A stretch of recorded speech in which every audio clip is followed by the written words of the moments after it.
This ain't no echo chamber. We're unlocking any chain. The devil's advocate speaking, cutting through the fog. Let us explain. Yeah. Pull up, turn the volume, let the bass ignite. Devil's advocates, that's the channel. Together we fight. They ain't here to echo what the masses preach. They challenge beliefs, putting truth within reach. Flip the script, reverse the lens, ain't no fear to provoke. Unpopular opinions, watch the stagnant water smoke. They dissect the narrative, poke holes in the facade. Sharpening the mind, ain't no truth they'll disregard. This ain't no echo chamber. We're unlocking any chain. Devil's advocate speaking, cutting through the fog. Let us explain.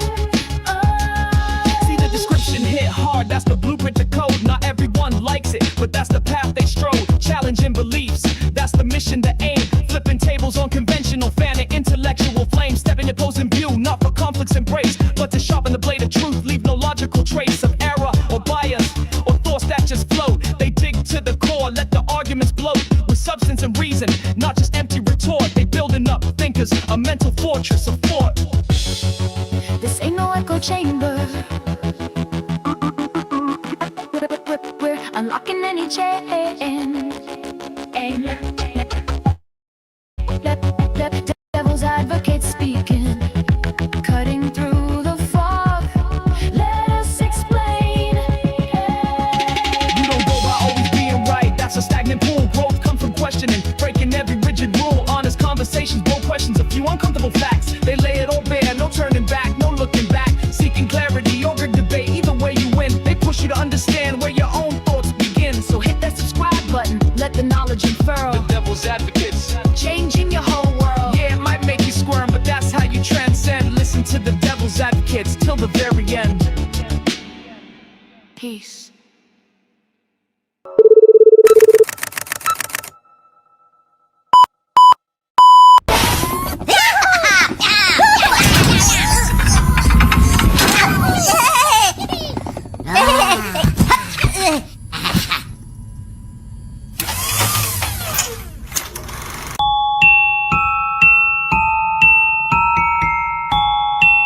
Ladies and gentlemen, do you want to know why I'm here today? It's not because I want to give you a pep talk or because I want to make you feel good about yourselves. No, I'm here to tell you the truth.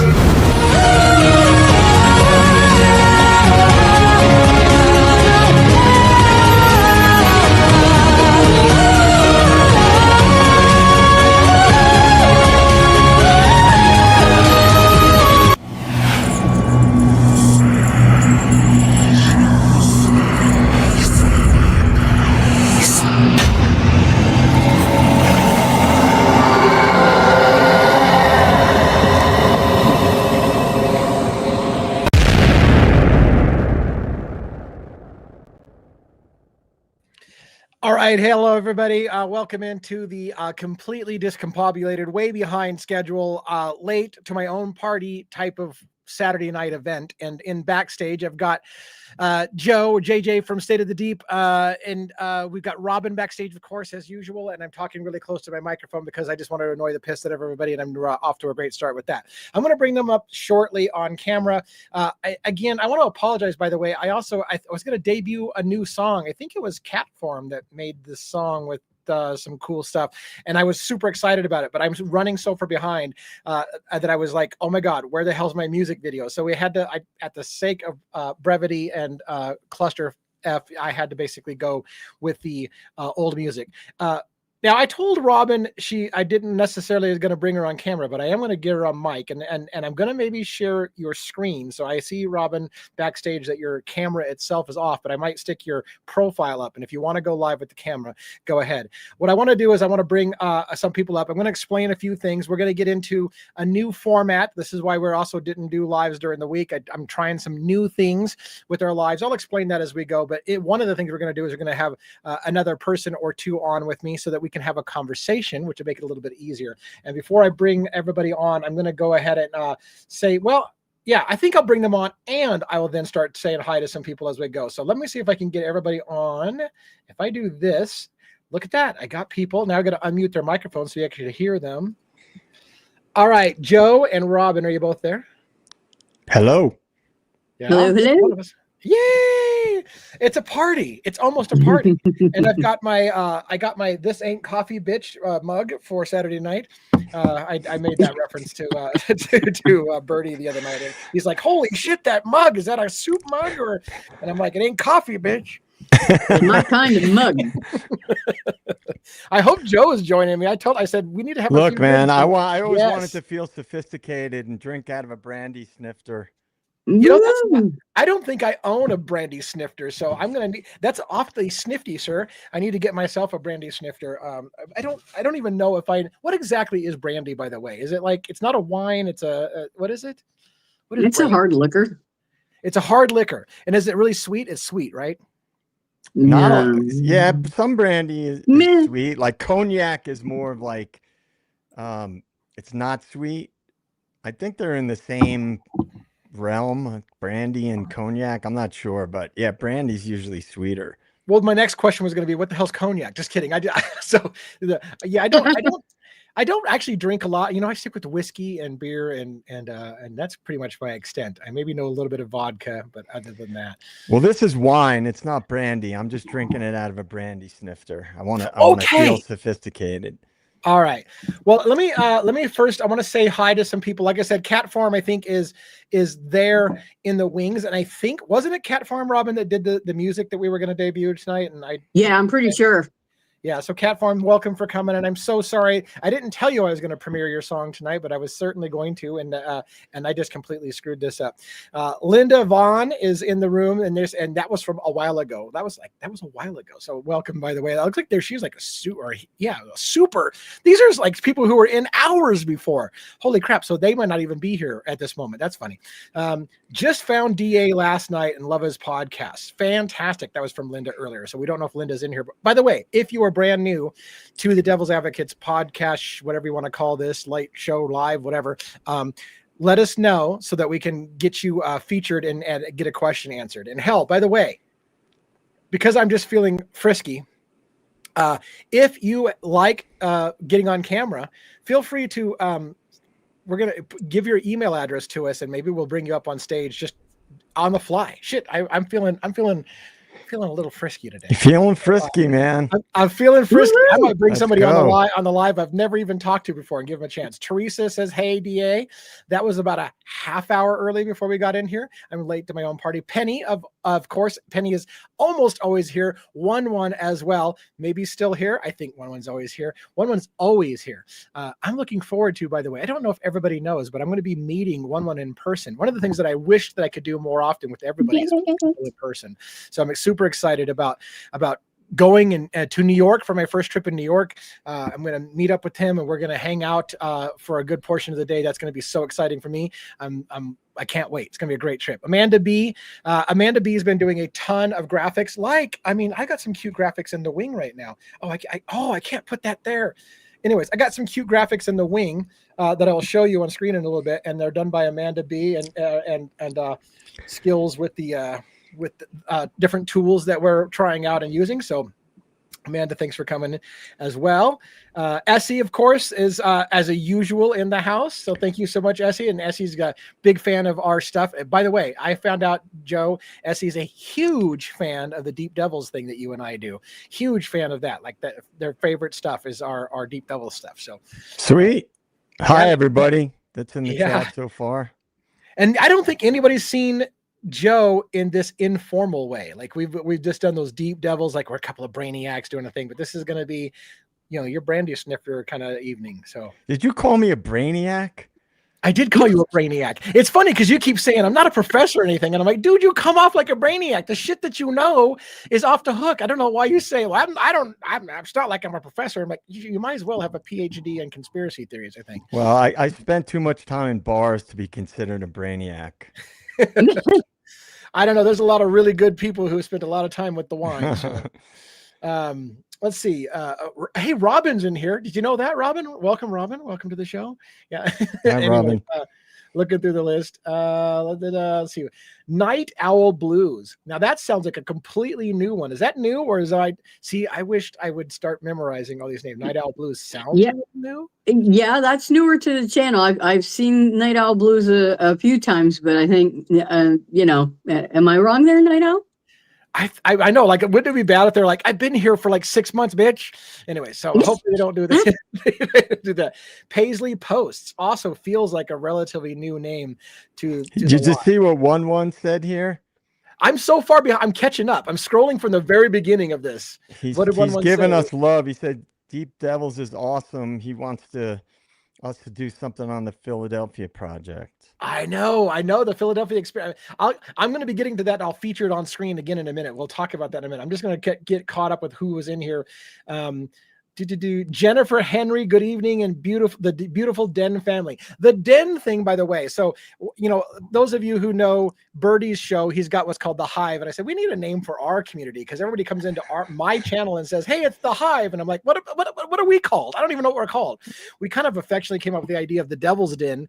Although I know some people kind of get a little sketchy about the devil thing. Like, can you lean out of the devil thing? It's all, I'm like, it's the devil's advocates. Like, it's not the devil thing. Even though, like, I have, what do I have? I have things like this. Hold on, remove this little cute moniker on, with my little devil icon. I told you Amanda had some of these great graphics. I did lean into the little imps. I like the little imps. So, by the way, I don't know if you know it. Did I tell this story? Like my best friend of 30 something years, because my name is Lee in real life, long time ago, and it had nothing to do with evil, I swear, just jokingly called me Lucifer one day.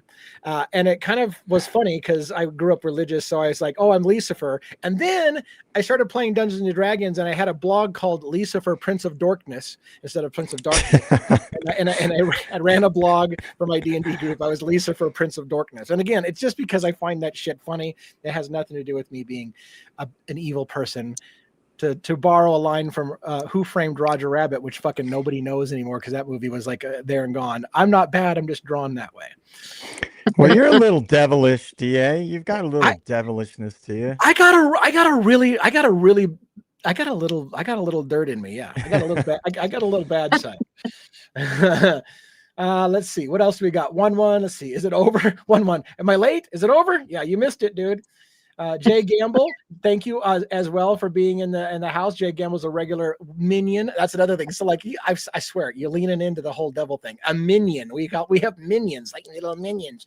But anyways, it's more to do with like the minions from Despicable Me. But we call our helpers in my channel that help out and volunteer for free because I can't afford to pay people minions. And again, affectionately, because it's kind of funny. I find it. Cheryl Fitzgerald has been here for a long time. Cheryl Fitzgerald, welcome. Good to see you. I think she's in Florida, if I remember right. So good evening from Florida. I'm pretty sure that's where you're at. Jennifer Henry. Hey, Robin, how do I sign up to be eligible for memberships? If you're talking about memberships for us, or is she talking about memberships for you, Robin? Because I know you got your own thing going on as well. Oh, no. For the channel. Hey, by the way, I found out so Joe, feel free to interrupt me, or both of you can interrupt me, but I did find out that it used to be that to become a member, so there's a difference between a subscriber, which is just hit the subscribe button and anybody can do that from anywhere. But to become a member, you had to do it from your PC. But they just recently announced that iPhones now can join and become a member from your iPhone. So I don't think it's available on Android yet, but I think you can do it from your iPhone now as well. So Ms. Mel, hello. Hey, we're almost caught up. Teresa, welcome in tonight. 1-1. Let's see. I'm trying to see if there's any new names as I scroll. Oh, I'm wrong about getting to the bottom. I'm almost not at the bottom. Donna, hi, DA. New to the chat from Australia. Sweet. I love it. Yeah, nice. International people. Good day. Let's see. Australia. I'm gonna say Australia is like 17 hours ahead of us. Like they're in the future. So I think we can probably get things from them from the future because I think they're like 17 hours ahead. So welcome from Australia. I don't even know what time it is. Let's see. If it was 17 hours, go 12 hours, it'd be 5 o'clock in the morning, and then add 7. So you're like what, mid-afternoon somewhere in Australia, the day ahead of us. Dina Sites, regular. Thanks. Welcome for coming in tonight. Jennifer Henry again. Let's see who else. I'm looking for any new names. Donna, is Donna new from there? Hi, Jay Gamble and Robin. And you type slow, so you're going to be way behind all night long. That's what that was not me just picking on you. That's what they actually wrote. All right. And of course, here's the feature. This is what it looks like, Joe, when I put on a featured pinned comment like 1-1. Deep Devils is awesome, and I'm requesting Deep Devils into the Philadelphia project. By the way, we will be talking about the cases that I follow at Devil's Advocates and news that has come out. We're going to talk about that a lot tonight. But what do you think, by the way, off the riff? You had no planning, Joe. What are your thoughts, or even Robin for that matter? Do you know anything? Do either one of you know anything about the Philadelphia project and have any love or passion for that? I don't know any. I've heard it. I've heard the name. I've heard it, but I haven't researched it. I might know what it is. I can't. Right. I bet you if I tell you a little bit. So the Philadelphia experiment was allegedly it's famous for a movie called the Philadelphia experiment where a ship, a naval ship, just disappeared. They had a radar device. This is based on true things. They had a radar cloaking device, and the ship disappeared and completely vanished. And then it reappeared in a port somewhere where it wasn't supposed to be even possible to be there. And there was some kind of weird allegations that they went through a time warp, and all kinds of weird shit happened. And it was all this kind of weird with using Tesla equipment and radar detection stuff. And the Philadelphia experiment had the big history about what happened to the soldiers on board, where the ship disappeared to it, why it showed up where it did. It's based on true events, and it's fascinating shit. Yeah, I've heard of that, actually. Did you say there was a movie? Yeah, there's a movie called The Philadelphia I think I saw Experiment. the movie. It's a little older movie, right? Yes. Well, yeah, I'm old, dude. I'm old. Well, yeah. So I've watched the movie. I'll just leave it there. I probably still have it on 8-track. No, just kidding. It's an older movie. Betamax? Yeah, you have it on Betamax? I've got it on Betamax. I got it on, what was those big, do you remember before DVDs? Like, people don't even know what DVDs anymore, but they used to have these giant laser discs. I remember. Yeah, the laser discs. The laser discs. You remember that? They were like the size of records, which of course the audience here probably doesn't even know what a fucking record is. So Betamax, wasn't that before VHS? Yes. It was. Did you know, as a fun fact, because I'm a pervert, did you know that the VHS industry started because of pornography? Big shocker. Yeah. Pornography launched us into that whole realm of VHS tapes and all that stuff like that. So you can thank your porn gods for progress that we have moved forward in society due to porn. So I love those kind of things. Necessity is the mother of invention. Well, that and horniness as well. But yeah. Let's see. Amanda B's Molly Bledsoe played. Okay, so I'm just catching up. Night Owl Blues. Did I already call that one? A Quiet Watcher. Yes. Night Owl. I did call that one out. Okay. Oh, here's a new one. Popcorn Juror, I think. Popcorn Juror. That's all right. Welcome. I haven't even got to that point yet to see if I can catch up. Joni. Hey, everyone. That seems like a new name I haven't called out for tonight. I swear I'm going to get caught up, but I'm trying to make sure that everybody gets at least a chance to say hi. Tell me where you're. By the way, I love it when you guys tell me where you're from. So even if you're from someplace in the U.S., tell me what you're from. Texas, you're from Florida, or if you're from other places of the country. I love to know where everybody's calling in from. I don't know why I get a big jolly out of that, but I just do. What else do we have? Am I almost caught? UFO Dog. UFO Dogs are regular. I see them a lot. Let's see. Popcorn Juror. I came across a video. What was this? Came across a juror that I watched this morning, and now you're alive. I've caught it. Woohoo! I love it. Brand new. I see a Jersey girl in there too in the chat. A Jersey girl? Yeah, you're kind of a Jersey guy, right? You've got that accent. New Jersey. Yeah, I'm a Jersey boy. Nice. Originally. Jersey. I can't do the accent, so I won't even pretend to, but I should pick it up when I'm back east and see if I can pick that up. Let's see. I'm old too, DA. That's good. Dana says she's old too. Thank God. It's not just me, but yeah, I feel like sometimes I feel like my jokes go over the heads of a lot of people, but maybe I'm just getting an older audience and everybody will know. UFO Dog's also from Florida, so thank you for that, for letting me know. I love it when we find out. Kansas in my RV. In the RV from Kansas. In West Virginia for Amanda B. I would do what Birdie does. West Virginia. Yeah. So it's like Birdie can't resist. West Virginia. Anyways, Michael Santos, Detroit, Michigan. I've been to Michigan. Did I go to Detroit? Anyways, I've been to Michigan. So cool. Thanks for checking in. And I think we're actually caught up to actual all of the comments, caught up at least. Now, whether I can stay on top of them, I don't know. So let's talk a little bit about what I wanted to do, which is I thought I'd run through the cases that I cover. And again, I wanted to have Joe and Robin on here to kind of help me out a little bit, because what I realize is I do a lot on this channel, a lot of long form videos where I just talk at you all day long, and there's no interaction, and I don't want to get on a big document came out today in Luigi Manjoni's case. I did an over an hour video on it, and I thought that's kind of what I was going to like feature as well. Like in my presentation, I got here's all my cases and here's a deep dive, and I'm like, I can't just read the legal document again that I just read for over an hour. And then I realized, well, lives aren't about reading the stuff you did in the long form video. That's why you watch my long form videos. So we're going to do something a little different and try to be a little bit more interactive and a little bit more chatty and talk kind of freely. So what I want to do is I want to kind of advance through some of my cases and talk to Joe and say, oh, by the way, 10,000 subscribers. I have this loaded as a reminder. I hit 10,000 subscribers. Yeah, buddy. Just recently, super excited. It's been I was telling Robin as well. I said, Robin, we got to hit 10K by the end of the year if we can, but it's a pipe dream. We'll probably never hit it. We hit it months early. So super excited. Thank you everybody who supported that. We've got a lot of new people that came on just in the recent, like last 2 or 3 weeks. We really exploded due to a Charlie Kirk story, of course. But we'll get into that as well in a minute. So I'm going to talk about my 5 cases, one of which is going to be Charlie Kirk. Some of these I've never really talked to Robin and Joe on camera before, and so I just wanted to kind of get their ideas and banter some stuff around, and then I'll tell you some recent things that have happened in all of the 5 cases I cover. And then, by the way, as you're in the audience, please feel free to let me know what case is most interesting to you. So I cover 5 cases, and I realize a lot of new people are watching this channel because of Charlie Kirk and the video that blew up and got us over 100,000 something views and 3,000 subscribers in a very short period of time. Why we pushed over that 10,000 mark a little early. But I want to talk first about Mickey Stein's.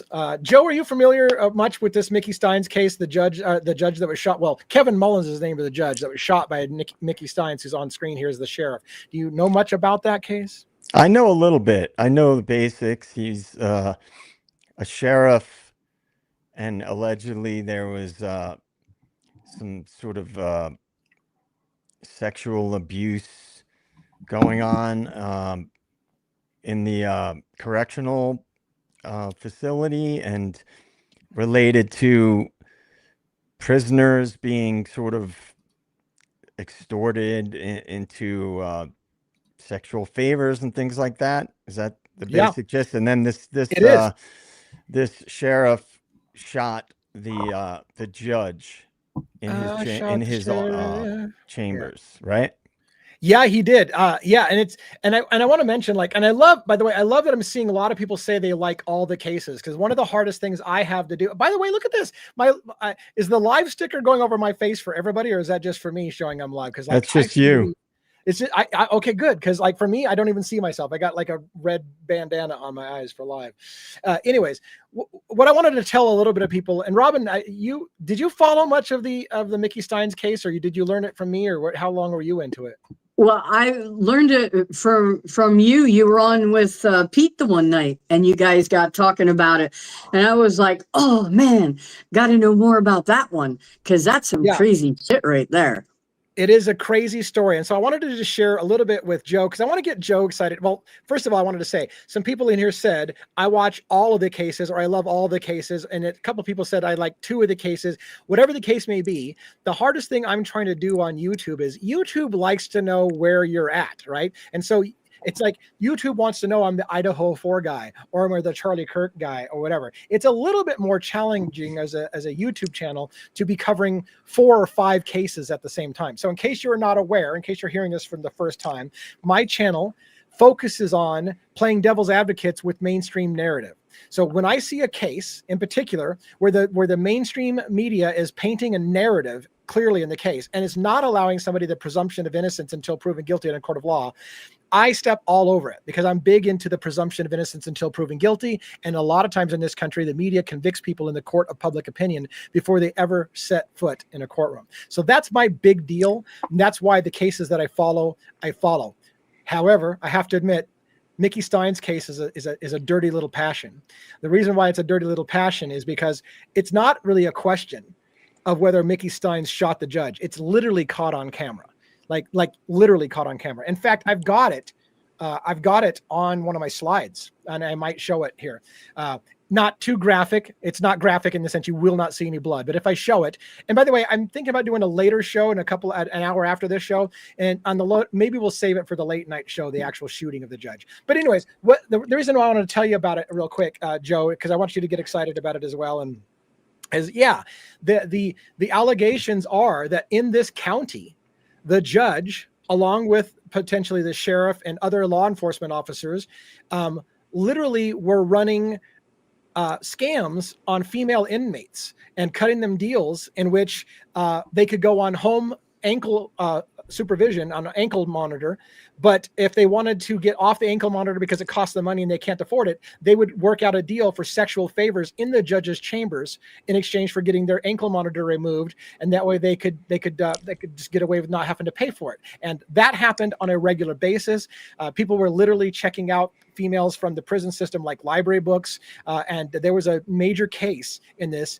And so where I want to go with this is why it's exciting for me, because I'm a pervert, right? So what I hear is the whole county was into sex parties and trading girls, and people, and according to the town, everyone in town knew this was going on. They knew the judge was in it. They knew that the sheriffs were in it. They knew that law enforcement was in it, and they were coercing girls into having sex. And while I'm not saying that's cool, because that's not what I'm saying, but what I'm saying is when a story involves a sexual element with judges and cops allegedly abusing people, I'm like, that story is so me. It's so me.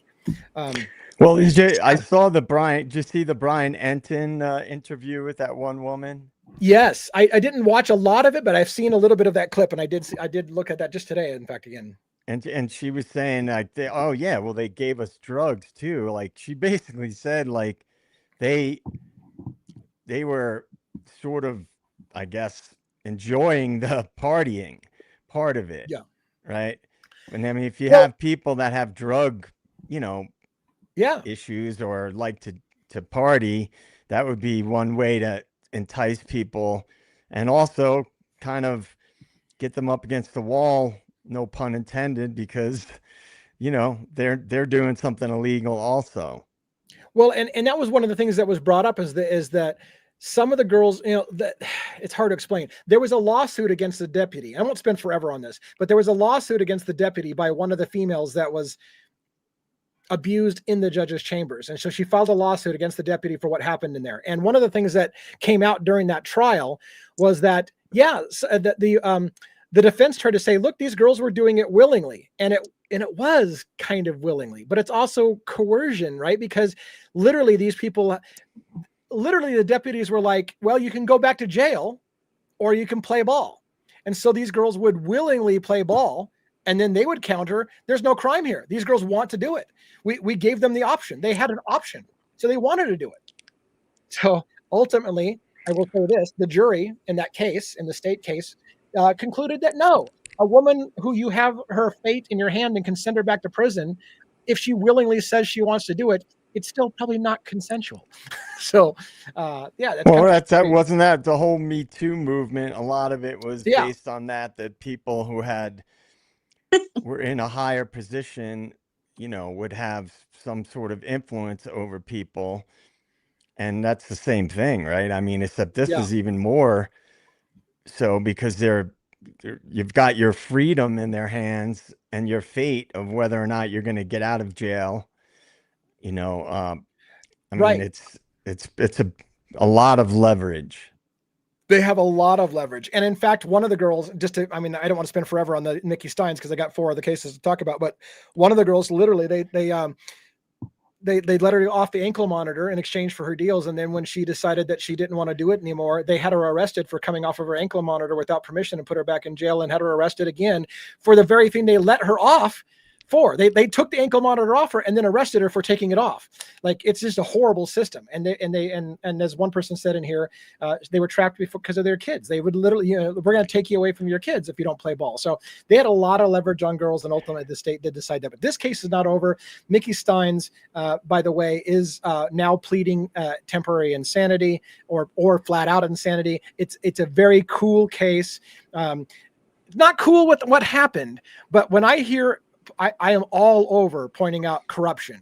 So this has got corruption up through the judicial system, law enforcement, the entire county, could even go up to potentially governors or higher. Like, who knows how many people knew this was going on in the county. So it's got my attention. Another case that and by the way, there's a still of actually Mickey Steins with his weapon drawn on the judge. It's a little brutal. In the sense that he doesn't kill him right away. He shoots him several times. The guy crawls under his desk. He follows him, shoots him several times. It's a little rough. And I got an article about that with some highlights, but we'll skip past the highlights of that discussion because we've talked longer about it than I intended to. Oh, and there's that video that I was going to show you. Yeah, so there's some videos I passed right there. Some videos I passed that I will show on the late night show that includes a little bit of the actual shooting in real time, so you can see it with your own mind. And we'll put a lot of warnings on that before you happen. Again, it's not graphic, but it is disturbing, as well as an individual who claims that she was harassed by law enforcement because she reported them for rape and other things. And now they come to her door every day saying, hey, we've been called in, just letting you know we're here. And she claims that's harassment. So the other case I'm following, one of the other cases is Rex Heuermann, the Long Island serial killer. Tell me, Joe, and I'll ask Robin as well. Tell me, Joe, how much you are familiar with the Long Island serial killer case. I'm somewhat familiar. I mean, I watched that documentary about it. But I haven't been following like the court documents and things like that. I know that it occurred. There were murders that occurred over a fairly long period of time that are linked to the case, right? Is that right? Say that again. Word that again. The murders that occurred, it was over a fairly long period of time, correct? Potentially 30 years. Yeah. Potentially 30 years. Yeah. Yeah, I'm somewhat familiar. I haven't dug into the documents and things like that, but I have a general understanding of the case. Yeah. So, and this is what I'm going to New York in just a matter of days now. I'm going to be in New York and I'm going to be doing a Long Island serial killer. So it started out as the Gilgo 4. That was the famous thing a lot of people heard, Gilgo 4. I won't go huge into it, but one person ended up missing. She called 911, said somebody was trying to kill her. When in the pursuit of trying to find Shannon Gilbert, that was the person that started this whole thing back in when was that? Robin, you probably know, 2012. It was like around 2010, 2012, right around in there. Yeah. So sometime between 2010, 2012, Shannon Gilbert went missing, and then they were looking for her, and they discovered 4 bodies dumped alongside Gilgo Beach along the road in burlap bags, and they realized they had a serial killer on their hand. And then as time progressed, they found more bodies across Long Island. Oddly enough, and this is why I'm really fascinated by the case, again, to tell you what I'm so fascinated is, oddly enough, several of the bodies that they say are attributed to Rex Heuermann as the serial killer, and it's a long story about how they got to Rex Heuermann, but those other bodies were chopped up and parts of the bodies were strewn about Long Island. And I said, as many people said, including a documentary you may have watched or not, it seems like a completely different MO. The person that would put somebody in a burlap bag and tie up their hands or whatever and dump them right next to each other, compared to somebody who chops you up and puts your head in one part and your legs and your torso in somewhere other place. That seems like 2 different types of killers. And yet we've got 7 bodies that are attributed to Rex Heuermann, some of which are chopped up and some are not. And I personally have to ask myself, are they all really his kills? Is there another serial killer involved? And the reason that's important to me is because I don't like easy answers. So the easy answer is just going to make this guy go down for every unsolved case you can and just say, oh, it's one of Rex's. But are you letting some other killer off the hook because you took the easy answer? Any thoughts on those? Well, I have something interesting that I just learned a little while ago here, if you'd like to know. Yeah. Okay. Apparently, the attorneys for John Betroff are going to be allowed to have access to Rex Heuermann's DNA. Oh, wow. Didn't Yeah. Bitroff get off on? Didn't he get released on those murders? No, two of them he's in jail for, but he's always maintained that he didn't do it. Yeah. And so the judge just granted his lawyers access to Rex Huerman's DNA. So, yeah, and so we might be getting, a little bit over the head for people who are not familiar with Rex Huerman's case and Bitroff. No, that's okay. It's great. But Bitroff, if I remember right, Bitroff was accused of some murders, which now later they're saying they may have been actually Rex's and the wrong man might have been convicted, and which again leads to exactly what I was just said. It's interesting to me to say, let's make sure we got the right killer. Because even if Rex Huerman is a serial killer and did kill people, did he kill the ones that they're attributing to him? It's important to me personally that you get it right. And again, if somebody else like Bitroff went to jail for something he didn't do and is labeled a horrible person, and maybe he did kill somebody, I don't know. But the point being is if he didn't do the murders attributed to him and you find out it's Rex Huerman's, again, you've got people going to jail for things that they didn't do. I want the right person to go to jail. People are talking about Dexter. How'd Dexter come into this? Dexter was a great show. I loved Dexter. It looks like people are talking about Dexter. That was one of my favorite shows. Did you guys ever watch Dexter? You know what we're talking about on that? Yeah, I watched the first few seasons.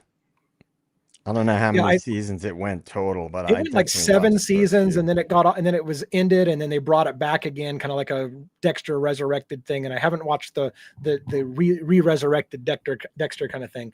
I didn't like the way the series ended, unfortunately, so I didn't kind of get excited when they brought it back, even though I loved the actor and I loved the character. But anyways, let's go through and hit some of these slides again. On my other cases, just to kind of, this is a good night to just kind of get caught up on my cases. Brian Koberger, Idaho 4. Now, again, for a large part of my channel's growth, Brian Koberger and Idaho 4 was the big one. And Joe, I know you and I talked, that's how we kind of connected on the Idaho 4 case. Just recently, I did a piece, not necessarily super popular with people, but I did a piece basically that said, now that it's over. Now, I know a lot of people feel that it's not over. So they're like, well, what do you mean it's over? This case is not over. And I've always maintained that when he pled guilty and no one else is going to be accused of the crime, in some ways, this case is over. We never will get the answer to what really happened that night. Although some would allege we do have the answer. He's guilty. He said so, and he's in prison. It's the end. What do you think about that? Is this case over for you guys? What do you feel? Robin? I'm kind of torn about it. Like the new documents that keep coming out, we keep learning more and more details. But on the other side of it, it's like, what is going to be gained from it? Unless somebody either steps forward or some lawyer decides to swoop in there. But if he's not asking for help, yeah. So it's kind of a push and pull for me.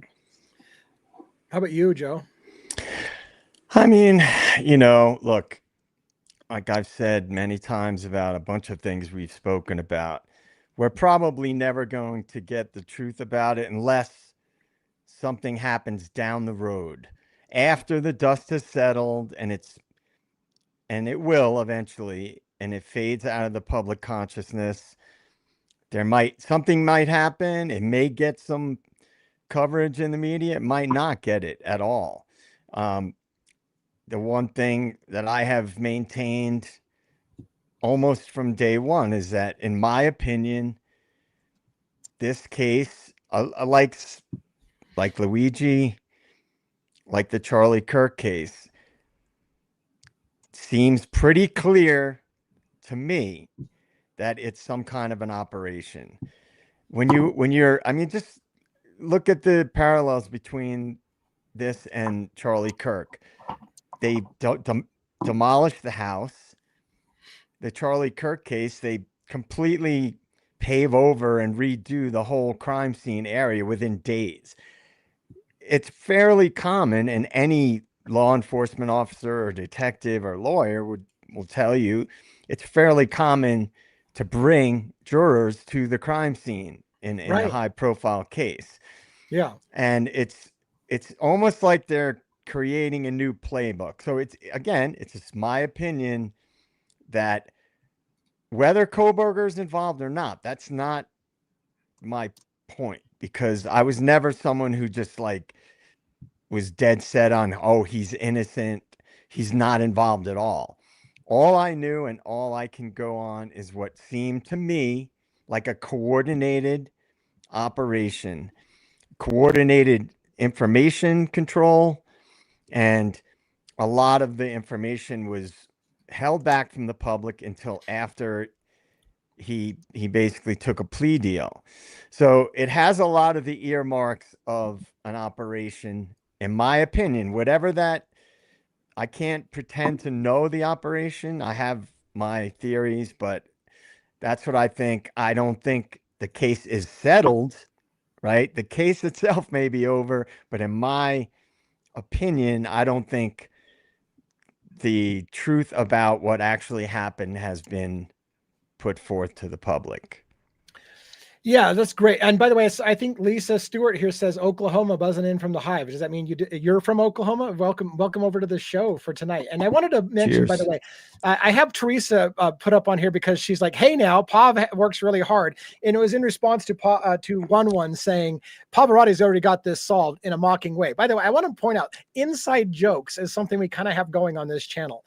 One of the things that happened was I've had people tell me all the time, devil's advocates, if you want to know what happened in the Idaho 4 case, you just have to go watch Pavarotti. He's got it all figured out. And I took that as, so what you're telling me is I should just not have a YouTube channel. Why have a channel? It's already been solved. Pavarotti's got it all figured out. So I made the joke about how many times a day I get told, devil's advocates, Pavarotti already has this case solved. And I'm like, oh, okay. So it's been kind of a tongue-in-cheek joke. I have no problem with Pavarotti. I really think he does a great job at deep dives. So there's no love loss, there's no disrespect. That's probably a better way to say it. There's no disrespect on my part with Pavarotti. The inside joke is I get tired of people telling me that I can just shut my mouth because Pavarotti's already got it solved. I will disagree that Pavarotti already has it solved and just say that I have my own opinions. And thank you very much for letting me know I can shut up and quit having a YouTube channel because Pavarotti's already got it solved. So it's a little stinging point for me. Is it too early to start dropping bombs, or no? Jumping you right want in? to drop a bomb? Okay. I followed this case pretty closely, and I watched all the people that were covering it a lot. You know, I watched a lot of their stuff. I watched a lot of Pavarotti stuff as well. I like him. I get a kick out of him. I enjoy his content, but I will tell you that I think he's a Fed. I've heard you say that. And I'll tell you why. I'll tell you why. I'm sure a lot of the people who watch your content have heard this term before, flooding the zone, right? One of the things that's a widely known part of psychological operations is they flood, quote unquote, flood the zone with information. And it's designed to muddy the waters, right? And it's designed to cause exhaustion with people. Now, I could be totally wrong. I could be completely wrong about this. I'd go by my gut feelings for things. Yeah. And when people are definitive, every other time they have a theory, that's it. That's what happened. I'm suspicious of people that say that, because then what happens? They jump to another theory and they never mention that the 6 other theories that they claimed solved the case weren't what happened. They never acknowledge it. Yeah. So to me, no offense, Pavarotti, I like your content. You're entertaining. You do a good job of what you do. So if you are a Fed, you're doing a hell of a job, and your station chief should pat you on the back and give you a raise. But, you know, somebody that is like definitively throwing out information reminds me a lot of someone with the initials AJ, who's been doing this type of thing for decades. So I'll let you guys figure out who I'm talking about. I'm sure you can figure it out. Alex Jones? Yeah, maybe. maybe. So it's funny because I'm gonna be guilty of doing the same thing I'm just complaining about. Here's what's funny. Here's what Pavarotti is doing right. I talked at length with another person, Jason Estes, recently on my show, and all we did is talk about Pavarotti. And now here we are on another show, and all we're doing is talking about Pavarotti. Pavarotti must be doing something right, because even on my freaking show, all we're doing is talking about Pavarotti. So kudos to that guy, because all people do is talk about Pavarotti. So there's that. Yeah, Pavarotti, I'm sorry, buddy, to call you a Fed. It's just my impressions. That's all. I have no proof of this. One wants to know, does anybody know about the underwear in the middle of the street? Yeah, they found underwear in the middle of the street now. When? Like, is this a new revelation of something they found back then and hid from everybody, or a new underwear in the street? Apparently they just ignored it at the time. Kind of like they ignored the 2 unknown male DNA evidence that they didn't want to deal with. So we're just going to ignore that because it didn't fit the narrative. Mm-hmm. One, I don't have an opinion about the underwear. Then underwear is a new thing. And I'll be honest with you. Here's the horrible thing. This is horrible. And because I'm waiting for something to convince me it's worth looking at the 50th conspiracy theory, right? Because I broke down a video, 27 conspiracy theories. That includes the frats did it. It was a fight club situation. It was drugs. It was retaliation. It was cartels. It was Bitcoin. It was the ex-jealous boyfriend. It was Kopaka, the PTSD. I've seen and heard every theory under the sun. And so at some point I reached a burnout stage, and it was right after Kohberger pled guilty. And I went, there's never going to be a trial. I was all excited to find out which one of these was going to end up being true when we went to trial. It will never go to trial. We will never have anything other than us talking about it. And so at some point, my brain started to check out. And I felt really, really bad for Bertie the other night, because I love Bertie. But Bertie, he launched on me. Hey, I've got a new theory. The kids actually killed the assassins. The assassins came in, they turned the tables, they killed the assassins, and I started to check out. I was like, I literally have no more brain capacity for another theory that I've got to go back and review 2.5 years of evidence to see if this new theory fits the thing. Because for frick's sake, how many theories can there be on this case? I'm reaching a little bit of saturation, and I feel bad. One of the things, when I've posted about this case online and things like that over time, and I would say it's an op. I think it's an operation. People would say, "Oh, he pled guilty," and I would say, "I never said he wasn't involved." Right? People, they don't listen to or read what you actually say. They jumped and assume that you're saying a certain thing. Me saying it's an op doesn't mean Kohberger's not involved. I've never one time said, he's definitely not involved. Not one time ever.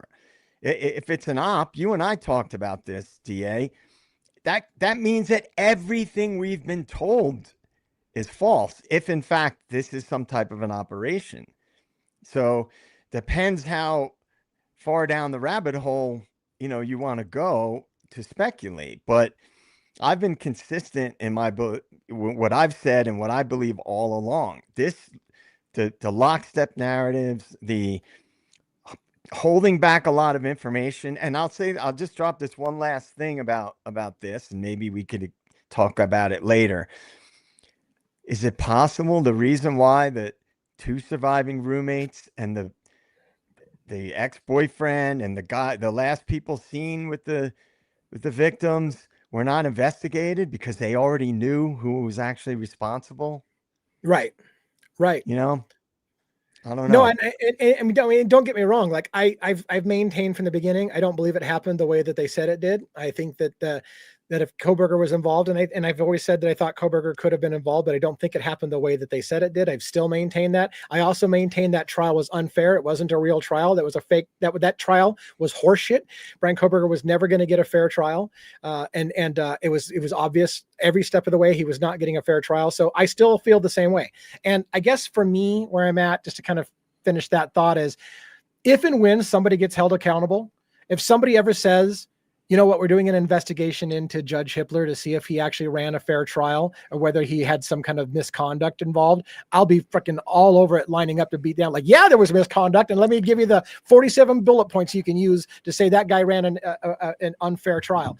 But until somebody actually gets held accountable, it's hard for me, because I'm cynical. I don't think anybody's going to, I think the story has been set.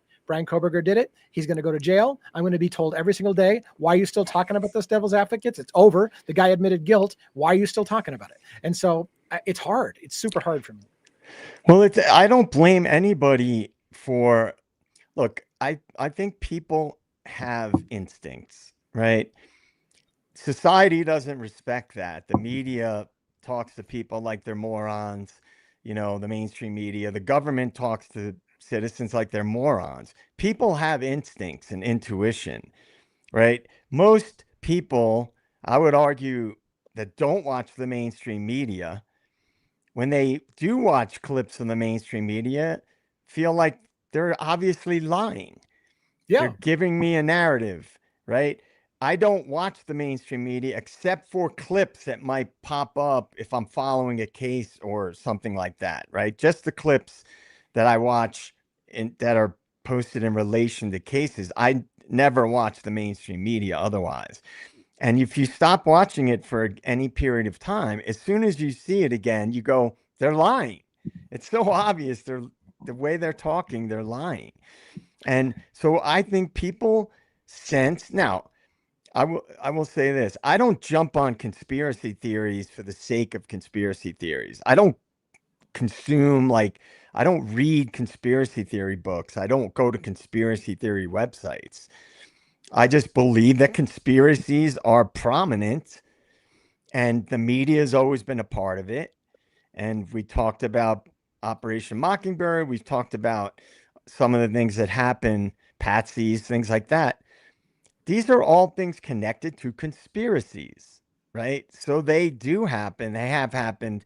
So anyway, sorry to go off on a tangent, but, you know, I think that a lot of the things that we talk about and question, it's not crazy to be questioning these things that don't add up. Yeah, and I want to point out, by the way, because not everybody knows this, and I don't want to make him uncomfortable, but one's never hid this fact. One is, by the way, NYPD, and one has been following this channel for a long time, and one's been to a lot of crime scenes, and like this statement says that I pinned, we have instincts. Some of us have experience with crime scenes, like one. He's been to a lot of crime scenes. One was telling me, for example, I've been to crime scenes where somebody was just in a fight and got a head gash, and there's more blood on that crime scene from a fight where people lived than there is from the crime scenes in Idaho 4 where people were slaughtered. And there's no way that crime scene looks like a crime scene. And this guy knows. He's been to a lot of crime scenes. So trust me. I'm angry. I don't get me wrong. Just because I say it's over doesn't mean that I'm not angry. I'm angry because there's things. I'll try not to go on the tangent, but there's things like, do you realize how many people in America convicted Brian Koberger just simply off of the statement that he was in his house and he took out his trash and put trash in little baggies in the neighbor's garbage can? And then it later came out very, very recently now that he never did that. But yet, oh my God, everybody in America was like, well, yeah, he did it. Why would he be putting trash in our neighbors? Clear indication he did it. And you don't find out until after he pled guilty and the case is over. Yeah, maybe that never actually happened. Fuck. I'm going to lose my mind if I keep talking about it. I'm Smith so angry. Modernization Act. Yeah, you can Crashing say out. whatever the hell you want. Yeah, it makes me angry. We were lied. Everyone in America was lied to about the case, about the evidence they had against him. It was horseshit, and he pled guilty. Surprise, surprise. They made it clear he was not going to get a fair trial. They lied to everybody in America about what they had on him, and people today continue to tell us what is not true and has been proven untrue. But who gives a shit anymore? He pled guilty. That's their attitude. Who cares? Where I'm going to go with this is I want to bring up the last couple of cases that I cover. And remember I told you I was thinking about doing 2 lives today. One that was kind of like this, and then a little bit, maybe a little bit darker, as if I already haven't dropped a bunch of F-bombs and we're drinking. Hey, we can drink for another hour. But so what I might do is we're going to use this, I think, as a primer to all my cases. And then we'll take a little break, have about 4 more brandies, and then maybe we'll come back on if you want and talk even deeper, and so maybe show some of those things that are a little bit more graphic, like the actual shooting of the judge, and talk about that and a little bit more detailed. But I want to cover the last couple of cases real quick while we're here. And we'll and I don't have to wrap up right at an hour. Like I'm kind of talking like I'm wrapping up at an hour. We don't have to cut this off right at an hour. That's one thing I need to learn, is like, it doesn't have to last just an hour. But that's, my mind is always like, I work in 1 hour segments. I don't know where my brain got that. But let's put up on screen a few more things about my cases, just to make sure we get through all my 5 cases that I cover and why I'm covering them. Tyler Robinson, this is the Charlie Kirk situation. It's funny because out of all my cases, I tend to put the case name based on the alleged killer, right? So there's Luigi Manjoni's case, and there's Brian Koberger's case. In this case, the big name is Charlie Kirk, not Tyler Robinson. And so it almost feels weird. Like I almost want to call this the Charlie Kirk case, but Tyler Robinson's the shooter, allegedly. And so it's like, do I name it after, Rex Heuermann in the Long Island serial killer case? All of my cases are named after the actual alleged killer, but it was hard for me to put Tyler Robinson because I'm not sure. Well, maybe by now everybody knows who Tyler Robinson is, but certainly Charlie Kirk is the bigger name in this story. So this is another story, and I know this is really super, close to your heart, Joe. And I wanted to ask you, because I know that you follow a lot of Candace Owens, and basically, if you're following Charlie Kirk's case, Candace Owens is like the definitive. Have you heard what? It's like me and the Idaho for. Have you heard what Pavarotti said? Well, that's Candace Owens for Charlie Kirk's case. If you're talking Charlie Kirk, it's have you heard what Candace Owens says? So I know you're more up on it, Joe. Tell me what the latest bombs are that Candace has been dropping. Let's talk a little bit about the Charlie Kirk situation. Sure. And just for anybody who doesn't know, the reason why Candace is considered by a lot of sort of independent journalists and content creators as like a really definitive source is she was very close with Charlie Kirk. In fact, she worked for Turning Points USA. She toured with Charlie Kirk with Turning Points for I think like 2 years or maybe even longer. And they were close. And in fact, one of the things that came up when she started questioning the official narrative was that, oh, Candace is just mad because they dumped her and they stopped using her, with Turning Points. And because she knows people at Turning Points and she knows a lot of people, she actually got access to Charlie's text threads in which, I mean, do you want me to drop some bombs? Okay. Yeah, please do. One of the big narratives that's been going around is that, not a narrative, this has been verified. I did a little piece on Substack about it. Shortly before Charlie Kirk was assassinated, he did numerous appearances on Megyn Kelly, on his own show, on Patrick Bet-David's show, and on one other show, which I can't recall off the top of my head, where he said he was questioning what happened on October 7th. He was questioning the information about the Epstein files. He was questioning heavily Israel's influence in American politics. Those things, right? So after he was murdered, and people were questioning that because he was on huge platforms, he was questioning these things. People were attacking Candace Owens for questioning it, for raising these questions. And it was like, no, Charlie was 100% behind Israel. We had all these big people, a certain prime minister coming out saying how Charlie was the best friend to Israel, et cetera, et cetera. Well, Candace Owens released actual text threads that stated that he had said, I mean, I saw them myself, that Charlie went as far as to say, I have no choice but to abandon the Israel cause. Right. Because Turning Points was a huge, Zionist organization and Zionist-backed organization. And in that same thread, if not that thread, one of the other ones around the same time, he said he was going to bring Candace Owens back to go on tour with Turning Points again. And then 2 days later, or shortly thereafter, he was killed. And I think the last thing I saw, I remember seeing Candace Owens just recently was talking about Charlie Kirk had said after he changed his stance a little on Israel that whether he was joking or not, that was unclear. They're probably going to kill me for this.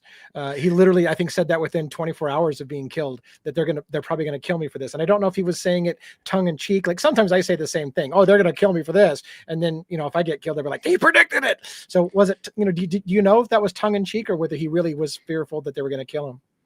Well, actually a little while back, before this recent Candace Owens drop, Harrison Smith, who works for InfoWars, who works for Alex Jones, he came out with that information a while ago, probably like a month ago, maybe even a little more. He said somebody that he knows that was close to Charlie, he did not name who it was.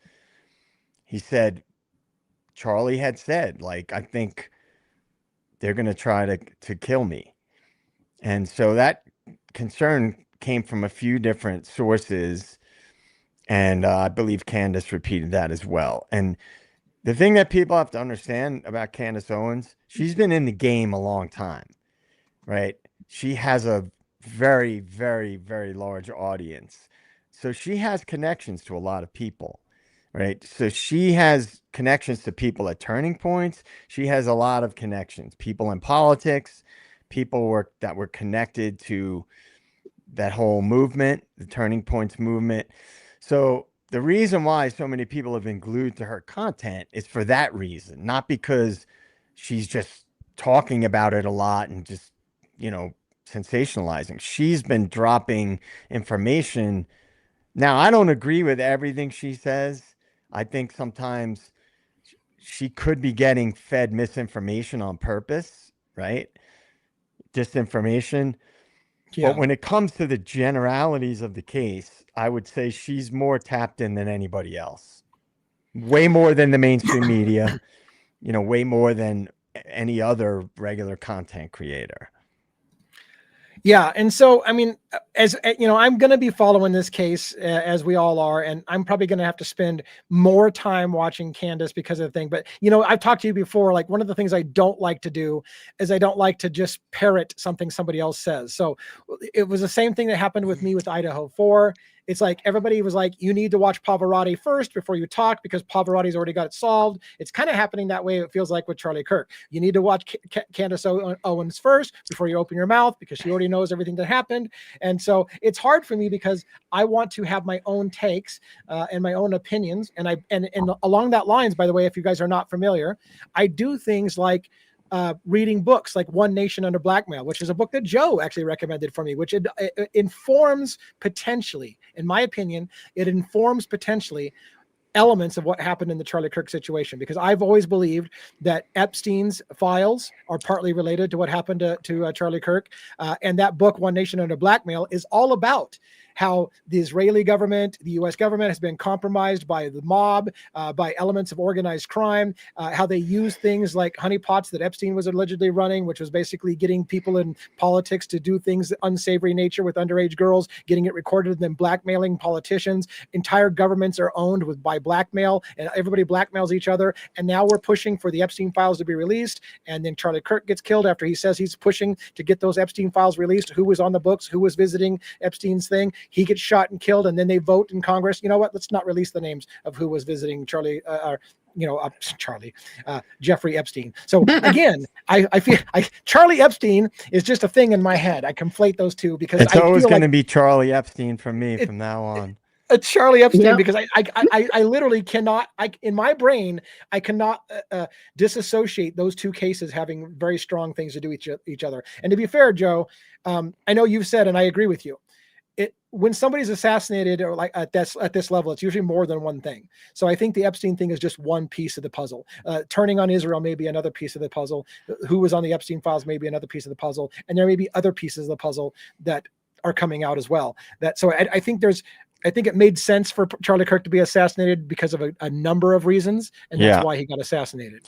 And, you know, right before I came on, I was speaking of Whitney Webb, I was just listening to her new interview on Glenn Beck's show, literally right before we started. And she goes, you know, she's going hard now, and she has for a long time, about the whole like digital ID and CBDCs and things like that.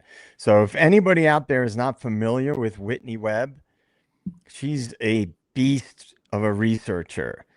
I mean, she's not the most warm and fuzzy person in interviews. She's very sort of no nonsense.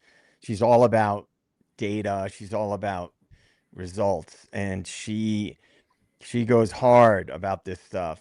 So if you want to find somebody that's doing independent research that's second to none, in my opinion, I would highly recommend check out Whitney Webb's work. She has a platform called, ironically, Unlimited Hangouts.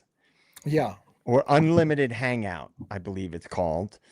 A play on the term limited hangout, which we'll talk about at some point.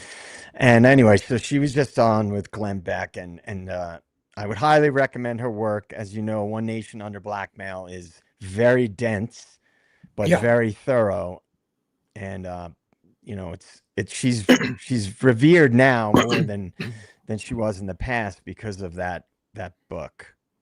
So I want to say, I want to do another plug for that book series, but I wanted to say real quick before they're completely gone. It's been cool tonight. I know at least 2 other YouTubers are in here watching. That's a cool thing for us. You know, Estes Crime Maze is in here watching this. Murder Meta Mayhem, Pete Altieri and I used to do some regular things together on Thursday nights. So it's cool. The YouTubers who are dropping in. If you're a YouTuber, by the way, and now didn't make the association that you're in, let us know in the comments here and what channel that you do, so I can make sure to recognize you. But it's very cool to have other YouTubers. As a plug for the book, by the way, One Nation Under Blackmail, which is a great book, but you're right, it's dense. And there's a lot of names and a lot of receipts and a lot of footnotes that tell you where to go find those receipts if you want to do the research. I recommend you pick up a copy of that book. But by the way, do it by watching my series and then clicking on my affiliate link so I can get a little bit of credit and spiff. That'd be fantastic. Well, just for Estes Crime Maze posted, Dr. Shiva was the first one to explain limited hangouts CIA technique. I wasn't referring to limited hangouts as being from Whitney Webb. That just happened. Unlimited Hangout is her platform. So I don't know, you know, that term's been around for a long time. It came from a CIA dude. You can look it up online, but yeah, Dr. Shiva, I know who she's talking about, by the way. I just wanted I saw her comment. I just wanted to comment on that. What were you going to say earlier, Robin, when you were pointing down? I just want to let everybody know I put the link for that playlist for that book series in the chat because it is phenomenal. And the way, of course, as always, the way that Lee delivers it, it is unique and very entertaining. So maybe the book is dense or a little dry or whatever, but his delivery is not. So please, guys, you got to watch it. So. That's a shameless plug there. Thank you so much for that. And by the way, I'm not 100% sure, Robin, whether that book series is going to stay public facing because I have a number. To me, it has to have a minimum, and it's a horrible number, but a minimum of 300 views for me to think that it even has a chance to stay. Because if I keep getting videos that are dog shit and get like less than 300 views, it hurts the channel.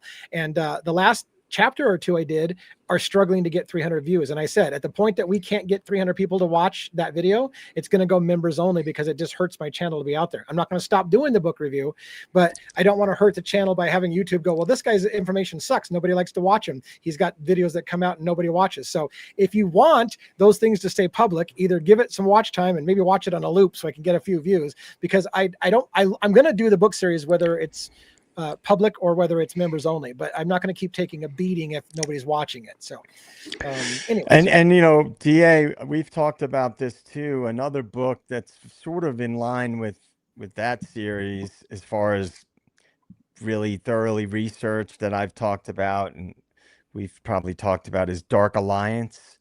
Yeah. Gary Webb. I don't know. Whitney Webb, Gary Webb. I don't think they're related. I know. But, yeah. I'm reading it right now. I knew the story just because movies and documentaries have been done about it over the years, but the book itself, it's pretty dense. Like, so if you wanted to dig in more about the details of Dark Alliance, it's related to CIA operations and pretty crazy stuff that got declassified. Similar type of book to Whitney Webb stuff. It's journalism. It's deep. It's very dense, thoroughly researched. Yeah, and I would love to, you know, when on Idaho 4 I did the full book. I did the full book of When the Night Comes Falling by Howard Bloom. I read that whole book as a book series, in the Luigi Manjoni case, which we're going to talk about next, because I wanted to cover all 5 of my cases before we jumped off. I did the whole book called An American Sickness, which allegedly Luigi Manjoni. Well, shit, let's just jump to Luigi Manjoni for a minute, and I'll get to that book series in a second. So I like doing book series, and so I might do another book series with Dark Alliance and whatever, because I like them, but they're not super well received for YouTube. Like, not everybody wants to sign into YouTube to listen to somebody read. Although, like Robin said, I don't just read them. I do a lot of commentary, and I spend a lot of time adding some humor into it and adding some background that wasn't in the book and try to summarize it for you. So the last case, I think, yeah, go ahead. No, DA, I just wanted to say one thing. Dark Alliance is, I'll be honest, it's not a smooth and flowing read. It's very dense. If you want to do a book that's relevant to the things you and I talk about, very relevant, the best one, hands down, not even a close second, is Tom O'Neill's Chaos, about the Manson family and, you know, that whole crazy stuff with MK Ultra and the CIA. Riveting book, phenomenally written. From page 1 to the end, it's riveting. I can't recommend that book enough. Chaos. Here, hold on. I have it right here. Don't let me forget, because I don't have a nice way to write it down, but I want to add that to the book list. My microphone there. I wrote it down. It's not focusing good. My camera's getting wonky with the focus here. Yeah. This book, I've read it twice and listened to the audiobook twice. So people, I will tell you this, based on Joe's recommendation, I will be reading that book for my members or public, depending on how it does. But I will read that book, Joe, and I'll do it in my format, which is to kind of go through it chapter by chapter and share what I thought and stuff like that for those who like that style. You'll love it, dude. It's one of the best. It's one of the best books of that sort I've ever read. Okay, good. I can't wait to read it. I'm looking forward to jumping into that. So let's get back to Luigi Manjoni real quick. This case was one of the first cases I decided to follow. In fact, this was the first case I followed when I started to do a true crime on YouTube. And then when it kind of went cold, I picked up Idaho 4. So Idaho 4 was a late edition. And Luigi Manjoni just never really stuck in the public the way that I felt it deserved. And the reason being is because to me, the case is so much more than did Luigi Manjoni do it? The case has to do with health insurance companies, whether or not they were literally abusing the healthcare system, manipulating the healthcare system using AI to increase the number of rejected claims that they could get so that their shareholders could make more money. When Brian Thompson was shot, America had a mixed bag feeling of it. By the way, I want to say at CrimeCon, Joe and I I've never talked to you about this, Joe. At CrimeCon, I was so excited to go to what I thought was the opening event, Luigi Manjoni. In fact, I wrote letters to Luigi Manjoni saying, hey, I'm going to CrimeCon and you're the opening speaker. Now, what I didn't realize, I made the mistake, was Luigi Manjoni was in the first time slot, but he was an alternate thing. So the main room didn't have Luigi Manjoni. It was an alternate room. I just recently started to watch the missed session because I was in the main session waiting for Luigi Manjoni. And I'm like, why the hell are we not talking about Luigi Manjoni? They were letting him out of jail to speak. They were letting him out of jail. Yeah. But let me tell you about a moment. That happened in the I watched a little bit of the video. CrimeCon a month later posted the video and I started to watch it. And so let me break this down. The cameras are the camera recording the event on stage where they're talking. And I think it had Banfield was on there and several other people were talking about Luigi Manjoni. And they had the cameras on the front stage. So you can't see the audience. But at one point they said, before we get started, I want to take your temperature in the audience. I want you to take your cell phones out and I want you to point them forward to the front of the stage. And I want you to turn on the flashlight on your phone and show me the flashlight. How many people think Luigi Manjoni is the one who shot Brian Thompson? And then, so we can't see the cameras. What you hear on stage is, wow, I didn't realize so many people thought he did it. I would have thought there'd be bigger periods of black. Now, let me ask you the second question. How many people want Luigi Manjoni to be acquitted? And then they went, wow, I didn't expect that. We're going to have to ask you why you want that. They had an unexpected reaction in the audience where a ton of people said, yeah, he did it and we want him acquitted. And that shocked them on stage because I don't think they get it. I don't think they get the nerve that was touched in this case. Hey, so DA, I see Estes Crime Maze posted something on there. Do you mind if I comment on that? Yeah, and I need to address ones too, but go ahead. Yeah, go ahead. Oh, sorry. I don't want to cut anybody off. She said something that I was just thinking, right? She asked, was he groomed by the CIA? And my answer is yes. If you look at the history of the CIA plucking kids out of Ivy League schools, right? He's a good-looking guy. He's buff, right? It's going to get a lot of media. It's going to get a lot of attention. Now, can I possibly know the specifics why they would use someone like him? No, of course not. Because again, like we always say, numerous reasons when operations are carried out. But I believe that he was, from day one, I said, and I know everybody, you have a hammer, everything looks like a nail, you think everything's a conspiracy.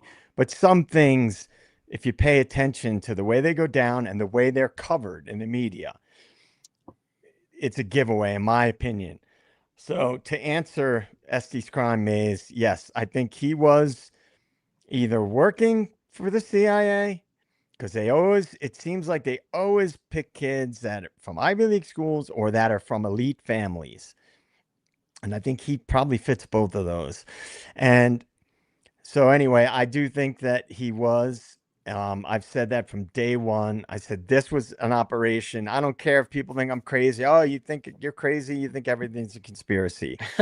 Most things are a conspiracy, in my opinion, when big money and geopolitics are involved. Yeah, and I appreciate that. Let me address before it goes away. 1-1 gifted 10 memberships to people at free memberships. Let me explain. Thank you, 1-1, again for this great gift. For those of you who don't understand how this works, one, you have to have turned on the ability to receive gift memberships. So if you haven't done that and you want to have this opportunity when it comes up in the future, you need to make sure in the lower corner down in the bottom, there's like a little dollar sign. If you click on that, one of the options is allow myself to receive gift memberships. It's not going to make a commitment for you. It's completely free, but not for 1-1. 1-1 actually literally paid for 10 memberships for people on his own dime and then gave them out. And YouTube handles the assignment. It's completely, well, it's not completely random, but it's outside of our control. I don't get to decide who gets them. He doesn't get to decide who gets them. YouTube decides who gets them. And it's based on things like how often do you watch the channel or whether it's really in your wheelhouse. They think you would benefit from it. It kind of ranks all of you out there in the audience at the time on which one of these people in order should get a membership if it's made available. So make sure you're in the queue and that you have that turned on. 1-1, thank you again for sharing that. I think it was typos, but somebody had said that this was their first live. They're usually on replay. And so I had that focused on here but so if that's the case, welcome to the live, and I'm glad you got to be there. And I hope that if you have a question, you fire it at us and we'll try to get that pinned up here. Anyways, in Luigi Manjoni's case, again, there was a major drop today. We won't spend a ton of time talking about it right now. If we decide to come on again in a little bit after a few more drinks, that would probably sound like a horrible idea for us to continue drinking and come back on. But if we decide to do that, we'll talk. I apologize in advance for anything I might say. That's right. Well, it is weekend Lee, so this is when it gets a little dicey. But anyways, in Luigi Manjoni's case, a new document dropped today. Karen Ignifilo, his attorney, she represents Luigi Manjoni in both the state and the federal case against Luigi Manjoni. For those who don't know, Luigi Manjoni is facing 3 different jurisdictions. The Commonwealth of Pennsylvania has him for basically false identification, possession of a firearm, and other things, minor and petty. He was extradited to New York, where the state charged him with first-degree murder in furtherance of an act of terrorism. That was struck down after his attorney successfully argued that was not an act of terrorism, and there's no way you can call a normal murder in New York, like happens all the time, an act of terrorism. The judge agreed, and they removed act of terrorism. So first-degree murder is off the table in the state case. Now the attorney, Karen Ignifilo, and her team are working on removing the federal charge of aggravating circumstances leading to the death penalty. And they've argued 6 ways from Sunday Luigi Manjoni's constitutional rights have been violated. He's not getting a fair trial. He's already been prejudiced by a million things that have been said in the public, including by Donald Trump and everybody in his staff down lower than him. He's not getting a fair trial. And now the latest argument is what I said from a long time ago, which is the arrest in Altoona, Pennsylvania was entirely illegal. You can't use the shit that they got on him in Pennsylvania because that was illegal. Every way you look at it, they should be taking off capital murder. Now, whether the federal government wants to go after him for murder, that's fine, but it doesn't rise to the level of capital murder. And they're making a really good case for it. They did an hour-long breakdown or more on that today. Not well received, unfortunately. When I talk about Luigi Manjoni, there's not a lot of people watching it. It's sad because I think Luigi Manjoni's case, honestly, is going to be a landmark case in America. If this goes the way that I think it's going to be, this is going to be a landmark case in America. We're going to have things change in America on this case. Potentially. And I think it's a real good possibility. Hey, Robin and DA, can I ask you guys something? Yeah. When that murder first happened, the Brian Thompson thing, from day one, I didn't think the people, the person they were showing in pictures looked anything like Luigi Mangione. Yeah, I agree. Looked at the pictures right out of the gate, and I go, "That's not the guy. I know the guy that's in the pictures." Like people, 100%. It's a psyop, in my opinion. It's like same with Tyler Robinson. They show that picture. I'm like, that's not the guy. That's not the same person. No, I totally agree. Totally agree. Here's the irony of that, Joe. I agree. I was joking, but not joking. That guy they showed at the hostel that they say is Luigi Manjoni looks more like Jake Gyllenhaal than it does Luigi Manjoni. It does not look like Luigi Manjoni. No. And yet the officers insist when they walked into the Altoona, Pennsylvania McDonald's, they knew immediately it was the shooter from New York. They recognized him from the photo. And I'm like, then you're better than most of people in America, because most people in America don't think that looks like the same guy. It's not, but yet I knew immediately that was the shooter. Really? Because it looks like Jake Gyllenhaal was there doing the shooting. If I had to be in court, I'd say Jake Gyllenhaal in the lineout was the one that did it. Look, I don't, all right. I don't want to beat it to death, but we're going to be talking about a lot of this stuff with Deep Devils, and I'm going to be talking a lot about this stuff in State of the Deep, right? People hear the term PSYOP, and I think a lot of informed people know what that is, 100%. But a lot of people don't really know what it is and what it means. And, I don't want to beat it to death. One day I'll explain to people like more about my educational background and more about how I got into following true crime and stuff like that. I won't bore you, but a PSYOP is like, there's many, many types of PSYOPs, right? And if you feed information to people, the old saying, you repeat a lie enough times, it becomes the truth, right? Yeah. So if you keep presenting a picture of somebody enough times, totally in a detached way, like there's no question about it. Look, this is him. This is the guy. People, I'm not saying they do it consciously. Subconsciously, their mind says, oh yeah, look at, that's the guy. Yeah, that's the guy. Yes. Not everybody is inclined to say, but that's not the guy. Like you could repeat it as many times as you want. That's not the person. Like the picture that they released after the Charlie Kirk assassination, I'm like, that's not Tyler Robinson. You could tell me 1,000 times, here, look at this picture of Tyler Robinson. It's not him. No. The ears were different. The chin was different. I'm like, that's not the guy. You're basing your investigation, quote unquote, on showing this picture like that's Tyler Robinson. That's, in my opinion, that's not him. In my opinion, you're 100% correct.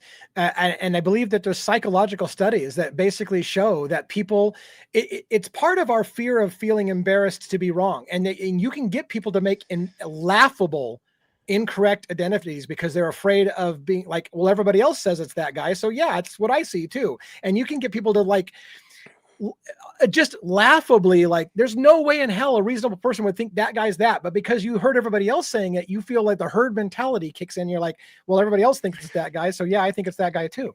Are we allowed to go on tangents? Fuck yeah. Okay, good. Anybody out there who studied psychology has heard of the Ash line study. Okay, so think about the media, think about Luigi Mangione, think about Tyler Robinson, and then see how it relates to what I'm about to tell you. The Ash line study was you have a a group of people, usually it's college students that sign up to participate in studies, right? You get extra credit for it or they pay you to do it. And I'm probably the only person that you know, DA, that's actually participated in a DARPA study. Nice. I nice. have, and we'll talk about that in one of our Deep Devils episodes. So the Ash Line study, you get a group of people in a room, and what people don't know when they do these studies is there's something called Confederates. Confederates are people that appear as if they're part of the study, they're regular participants, but they're actually working in collusion with the people doing the study. And they were called Confederates. And so they would have people, and it was basically about sort of like groupthink kind of. The study was basically, they tell you it's studying, you're participating in a study that studies X, Y, or Z, but that's not the real thing that they're studying. Right. So they have somebody in a white lab coat. They're always in a white lab coat, got to look official. And they would draw a line on a whiteboard, and then they would draw another line, and they would go around and they would say which line is longer. And, they would do a few test runs. I can't remember the specifics of the study, but it was along these lines. And then they would start drawing like lines that were very disparate in size, right? So they'd have a big line and then a small line, and they would go around which one's longer. Well, the Confederates would start saying that the line that's really clearly much shorter was longer than the clearly much longer line. And basically what would end up happening is, because people didn't want to be shunned from the group, they would start agreeing with the Confederates, even though it was completely obvious that it was the wrong information, right? So think about the media presenting information and not questioning that it's clearly not Luigi Manjon, that it's clearly not Tyler Robinson. It's the exact same premise as the Ash Line study. Yeah. Because people might look at that and go, that's not the same person. But because the media presents it as if it's fact. So in this case, the media is the Confederates, right? They're going along with the official story that's clearly not accurate. And then what happens is people, again, it's subconscious in many cases, they don't want to be shunned from the group. So they go along with it, and they just, oh yeah, we've gone so far down the road with these cases already, when the basis for a lot of their original narrative is completely false. Yeah. It's and again, that's why I say mainstream media convicts people in the court of public opinion before they ever step foot in the courtroom. If the media keeps telling you over and over again, this is the guy that did it, here's a picture of the guy that did it, here's a picture of the guy leaving this area, here's the picture of him here again, you will then believe, I know he did it, I saw him do it, I've seen him on TV, and you don't even realize that you didn't see what you thought you saw. You were just told over and over again that's what you saw, and then it sticks in your head, and you become convinced that you saw it with your own. It's like in the Luigi Manjon thing. I can't tell the number of people that says, well, we know Luigi did it, I saw him shoot him. No, you didn't. You saw somebody in a mask shoot somebody. You don't know that's Luigi, but you've been told so many times this is Luigi shooting this guy that you're now saying, I saw Luigi Manjon shoot him. You did not. You saw somebody in the mask. You saw somebody in mask shoot him. Yeah, exactly. From the back. And the thing is, like the guy in that video, two things. Number one, it's pretty convenient that they step perfectly into frame of a surveillance camera. Literally, the shooter on one end of the frame, Brian Thompson on the other end of the frame. In any case, whatever you believe happened, whoever that was shooting was pretty calm, right? Someone that doesn't have experience shooting other human beings is not going to be that calm. I'm sorry, that's just not how human nature works, right? And same thing with Tyler Robinson. Right. DA, you and I talked about this from second one, right after the Charlie Kirk assassination happened. I said, some random person is not going to be that accurate. Aiming at an animal or aiming at a target is not the same thing as aiming at a human being that you're planning to kill. Yeah. Right.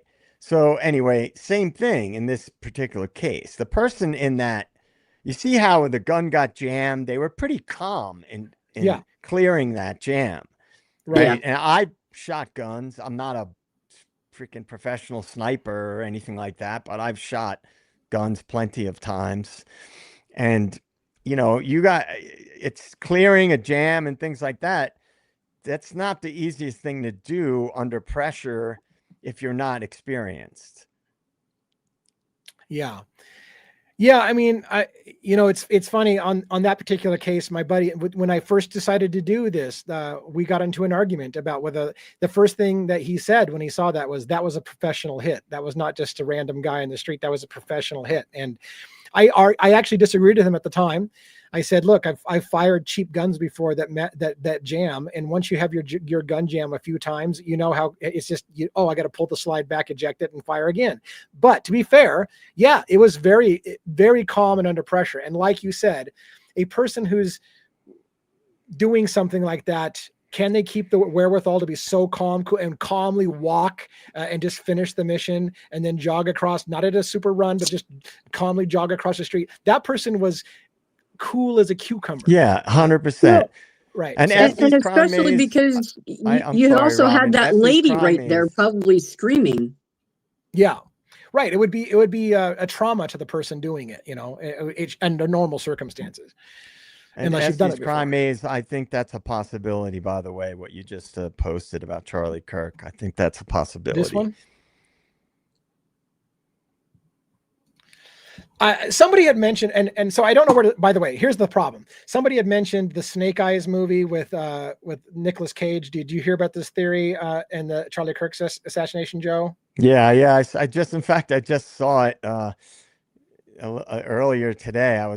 Who was I watching? Something on X. Somebody posted about it. It's pretty crazy. Do you guys know about that? Right? I do. Yeah, Have you talked about it? I have not ever talked about it. No. Somebody had mentioned it in here, and I was trying to decide if we should talk about it or not. Should we? Well, here's the thing. Before you answer, should we? Here's the thing. I originally said, let's go from 5 to 6 o'clock and then take a break for an hour and come back and maybe do a second session. Now we're at 6 and 40 minutes, which means we're pushing to where I was going to go do a second session. So now we need to ask some fundamental questions. Are we coming back tonight? Are we just going to go long on this and stay here? Are we going to take a break in between? Do we want to save the Snake Eyes discussion for a later thing tonight? Or where do you feel? Like, I don't even know if we should do another one of these, take a break and come back like I was originally going to do, or just what do you, I don't know. Robin, you tell me. Like, I bounce ideas off of you. Yeah, I don't know. I don't know. Whatever you guys want to do. Just keep. So maybe we'll just keep going for a little bit, and we won't have that second show, right? I'll refill my drink and take a pee break, and then. I was just gonna say that, Robin. You got to hold the audience. We're gonna go get our refills. Okay. All right. All right. I'll be right back. I'm gonna. All righty. Refill. We'll be here. So yeah, guys, I will go through a couple little housekeeping things while the gentlemen go do their thing there a second. Make sure you're liking the video and let us know in the comments. Are you guys enjoying this? Doing this Saturday kind of show? Give us a little piece of your mind there with that. And make sure, if you're comfortable, share the videos. Our next goal for the end of the year is 20K. So, and all of these cases have such crazy elements. Charlie Kirk could definitely be a psyop. Maybe he is still alive somewhere. I'm not afraid to go down some of those rabbit holes. And I just can't. The mainstream media, it just infuriates me. I don't know if you guys feel this way, but it's infuriating how stupid they think us are. We all are. you know, so, and one, thank you so much for the giving out those memberships. That was very generous as always. He's always doing that. Good, good. Yeah, yeah. Look out, if Robin's in charge. Ooh, that could be bad. But this is great. I'm really enjoying this. Yeah, the lamestream media, Jason. Yeah, I love that. That's about what they are too. Oh, Cat Farm's leaving. She's it's 3:40 a.m. your area. Yeah, sounds good, Cat Farm. Thank you. Oh, 2:40. Okay. Well, anyway, it's late where you are. Yeah. Yeah, we're glad you made it too, Mary. Yeah, so it's always great seeing everyone and seeing where you guys are coming from. Oh, and JJ has one of those new fandangle cameras that follow you everywhere. Yeah, I don't know. I just tried to change that autofocus on it, but I think you have to shut it down and restart it to get it to change. Oh, okay. Yeah, that was freaking Birdie out the other night. Yeah, it was following him everywhere. Yeah, I don't know. I just got this camera, so I still haven't gotten it all dialed in yet. It gets a little wonky on me here and I just had that moment when you're in the boys' room and you're taking a leak and you hope that your microphone is not actually on your live. Man, if your microphone's that powerful, man, you're good. No, I got earbuds that have a built-in mic, so I literally could have taken it to the bathroom with me. That's why. I was going to make sure, dude. I heard you tinkling. Yeah, shit. Oh, well. Tinkle, tinkle. Oh, sorry. So where did we leave off? We're just going to go a little bit. Let's talk about that snake eyes thing. We were talking about the snake eyes thing. So I don't know who wants to go first. I have watched the clip. I've seen lots of people's take on it. I have my own feelings about it. So I don't know whether you want to hear my feelings first or give your feelings first. Are you aware of this, Robin? Do you know what we're talking about? The snake eyes? Okay. No. So there was a movie. When was the movie? Was it 1988? Was it that far back? 98. Oh yeah. Okay. All right. 98 with Nicolas Cage called Snake Eyes. Again, do you want me to take the first crack or you want to take the first crack? Go ahead, Joe? Get at it. So there's I gotta be honest. Some of the clips that I've seen start out like this. Oh my God, this event was literally exactly portrayed in this movie by Nicolas Cage. I want to say that is incorrect in my opinion. It's not exactly portrayed. Are there eerie similarities? Yes. There are some eerie similarities. I would not go as far as to say this is exactly how it was portrayed. No, that's my take. So there's the highlights of it are, or some of the highlights. Maybe you could do better because I think I watched Snake Eyes, but I don't remember anything about it. But I remember the movie. But Nicolas Cage, who they're saying represents Charlie Kirk in this scenario, is in an audience. A shooter from a long range ways away, who may actually have been referred to as Tyler, I think, just before the shot was taken, shoots Nicolas Cage's character in the neck in the same spot. No, he doesn't shoot Nicolas Cage. Oh, I thought, it was a person next to him? It was a politician. Oh, yeah. Sorry, Nicholas. Okay. So yeah, so even I'm getting it wrong. But anyways, the point being is I wanted to say is just it had similarities, right? To the wound was in the same place. It may have been a person. They even talk about, I think one view made a point of there was an all-seeing eye in the picture that was shown on the screen right before the shot came out. So it sounds like maybe you have a better handle on it. Joe, why don't you break down what was in the scene? Well, I saw the movie like forever ago, so I wouldn't have even remembered any of that. The politician's name was Charles Kirkland, right? So that's creepy. And he gets shot in the neck, same exact spot here, left upper lower neck. And the guy who was allegedly the shooter was Tyler the executioner. But I think, from what I recall, that the guy was ended up not being the actual shooter, right? And when they show like a promotion fit, because it was at a boxing fight, right? Or it was either boxing, I think it was boxing, and the boxer was Tyler the executioner. And when they show at some point, Chris Martinson, I think, is the guy. He's been doing a lot of stuff on the Charlie Kirk case. That's what it was. I just saw he just he's the one whose video I watched. He says that there's a promotion for the fight in a part of the movie, and it was September 10th, Yeah, right. the day of the fight. Right. So you got at least three really, really close. Yeah. So I see people posting like the fight was streamed live or whatever, but so there's a lot of similarities there. And the question that keeps coming up is, the old are we living in a simulation? Right. So what if, are you ready? Yeah. I don't want to get you, I know you get a little, I get a little I get a little squirrely, but yes, Okay. there's a lot of weird connections. Let's do it. Okay. So what if the Matrix, right? You tinfoil hat peeps out there know what I'm saying when I say the Matrix. Mhm. What if they plan events in the future based on,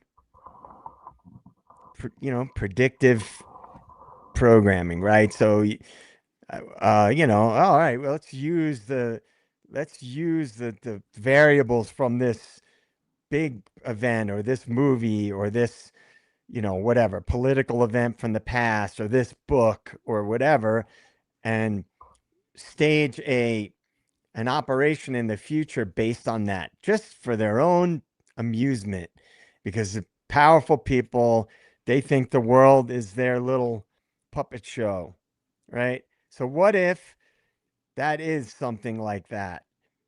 And like what if everything is, all the world's a stage, Mhm. right? Now, Estes Crime Maze, I just want to say to you that my opinion about the Charlie Kirk case is that it 100% was an operation without question, and that possibly it was a false flag type of operation that possibly didn't happen. And most people would be like, that's crazy. There's no way that could have been staged. Guys, we watch Hollywood movies where they make things look completely real on film, Absolutely. and they have the technology to make things look completely real. And one of the Yeah. things I posted on X is that scene, all the little people around Charlie and there's guys in the background making the motions and doing all their stuff, looked a lot to me like a Hollywood set, complete with background actors, a stunt coordinator, a director, right? And so what I'm saying is, I don't know. I can't say for sure if that's what happened, but if you think the way that I think, and I hope once I finally get the State of the Deep platform up and running, these are the types of things that I talk about, very big picture types of things. And so I've already got all the types of things I'm going to be addressing. The shit that would scare you, DA. You'd be like, this guy's out of his mind. But I'll go easy on you. I won't go too crazy. I think let me clarify something. These things don't scare me. And in fact, I entertain them more than you realize.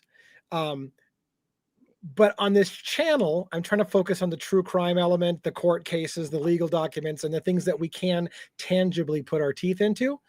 And so believe me, I have entertained some of the craziest ideas. And believe me, there's a lot of things I can tell you where movies have scripted things before they happen, to the point that you have to ask yourself, who in Hollywood knew this was going to happen and predicted it and put it right in front of your face? There's all kinds of the movie The Patriot, for example, had shit about 9/11. There was weird shit. Simpsons episodes have been notorious for predicting things that happen. Yep. Weird similarities between things that happen. And you wonder who the fuck in the production company of The Simpsons know shit before it's going to happen and predict it before it happens. How do they keep doing that? So it's not something I don't go down. It's not. But what if it's not predicting? Right. But What if more than it's it's not predicting, it's that they foreshadowing? know. Yeah. Right. Because look, all right, it's your fault, DA, that I'm I going get it. down this rabbit hole. What connects Yeah. everything? Yeah. What connects everything related to quote unquote elites? What connects them all? Money. I don't know what. Global banking, Yeah. right? Who's invested in Hollywood? Who's invested in Oh, sure. government? Who's invested in some would argue intelligence agencies actually work for the banking cartel. You know, who controls the media? Who controls virtually every aspect of society? Literally, you can go online and look into institutional investing, Othram Labs. The list goes on and on and on and on. We could go into it, right? Yeah. So what if when there are events that are going to take place that are planned events, operations, they get, they got to keep it interesting, right? What if they just mimic movies, books? What if they do that? It's maybe the signaling, people have talk about the Illuminati, they talk about the Freemasons, right? What if that's part of their MO, is to take things that they were probably connected to in the past, right? And say, oh yeah, let's, we don't know. They could be in a back room smoking cigars and drinking cognac, right? And they're hatching plans of how they're going to dupe the world. For some people, that's crazy. What does Birdie say? He's got his little thing where you put your tinfoil hat on, his little song. Yeah. What if that stuff is really not that far-fetched? I mean, I just ordered a book. It's called The Secret Founding of the United States of America, and it's based on how the Freemasons basically founded the United States.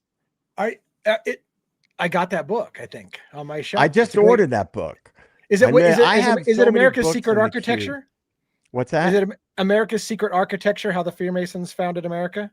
No, the name of the book, I believe, is The Secret Founding of the United States of America. I got a book very similar to it, and it's badass, by the way. Yeah, but anyway, it's about the Freemasons, right? And so, like, I have so many books in queue, man. It's insane how many books I have in queue. I used to read multiple books a week, and I just don't have the time anymore. So I do a lot of audiobooks. But I do enjoy reading a book better because I think you digest the information better. But what if it's all not a simulation?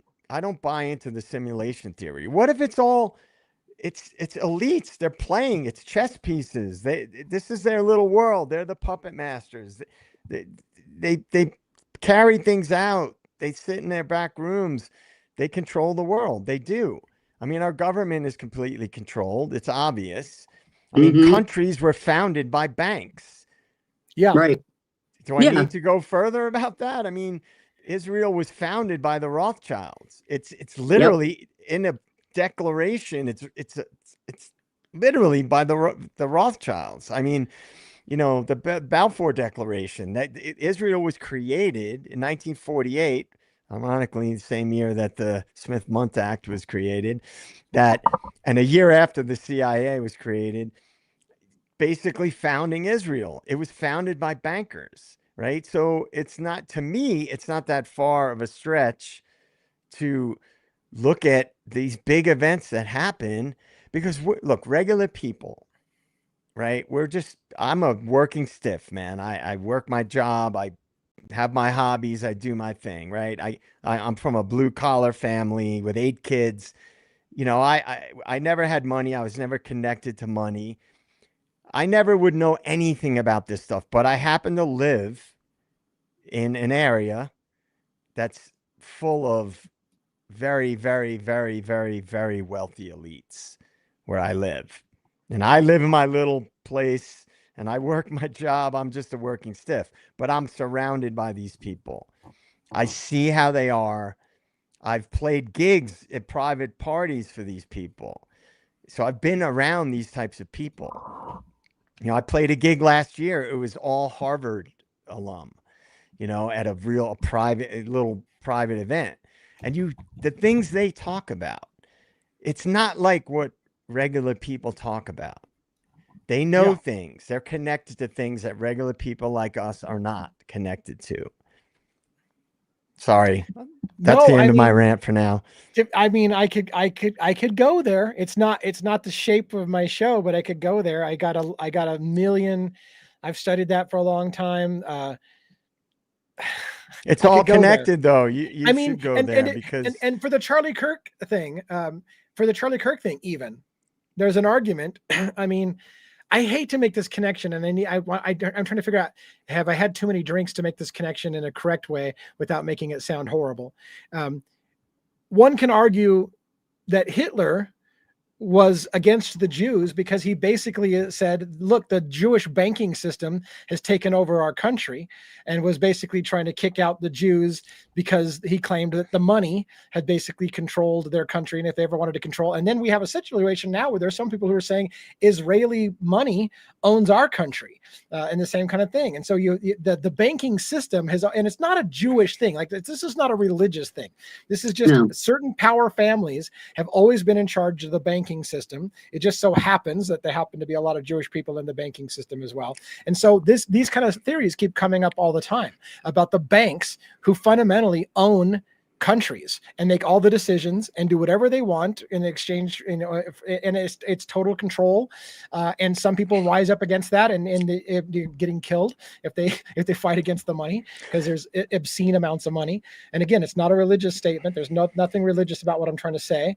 It's just the history. No, of of course. and I those totally things, agree, dude. It's not about, look, I'm from originally, I don't talk about this kind of stuff, because I don't look at things like, I couldn't care less what someone's ethnic background or religion is. My mother was an immigrant, obviously I couldn't care less where people are from and what their religion is. But the reality is, you have to look at the world how it actually is and not be afraid to accept uncomfortable truths. I grew up in a very, very, very, very Jewish area. Most of my girlfriends were Jewish growing up. Most of my closest friends were Jewish growing up. So I couldn't care less about someone's religious beliefs, their ethnic background. I literally couldn't care less. But if you look at things institutionally, right? If you zoom out, right? I recommend everybody zoom out and don't look at the little distractions that they put in front of you, right? Look at the bigger picture. If there are certain institutions that just so happen to be maybe connected, all right? So my mother's father was Greek, right? He was the captain of a ship. We've all heard the tropes about the Greek shipping industry, right? Mm-hmm. My mother was born in Egypt. Clearly, I'm not Egyptian, because her father was the captain of a ship and he was stationed in Alexandria, Egypt.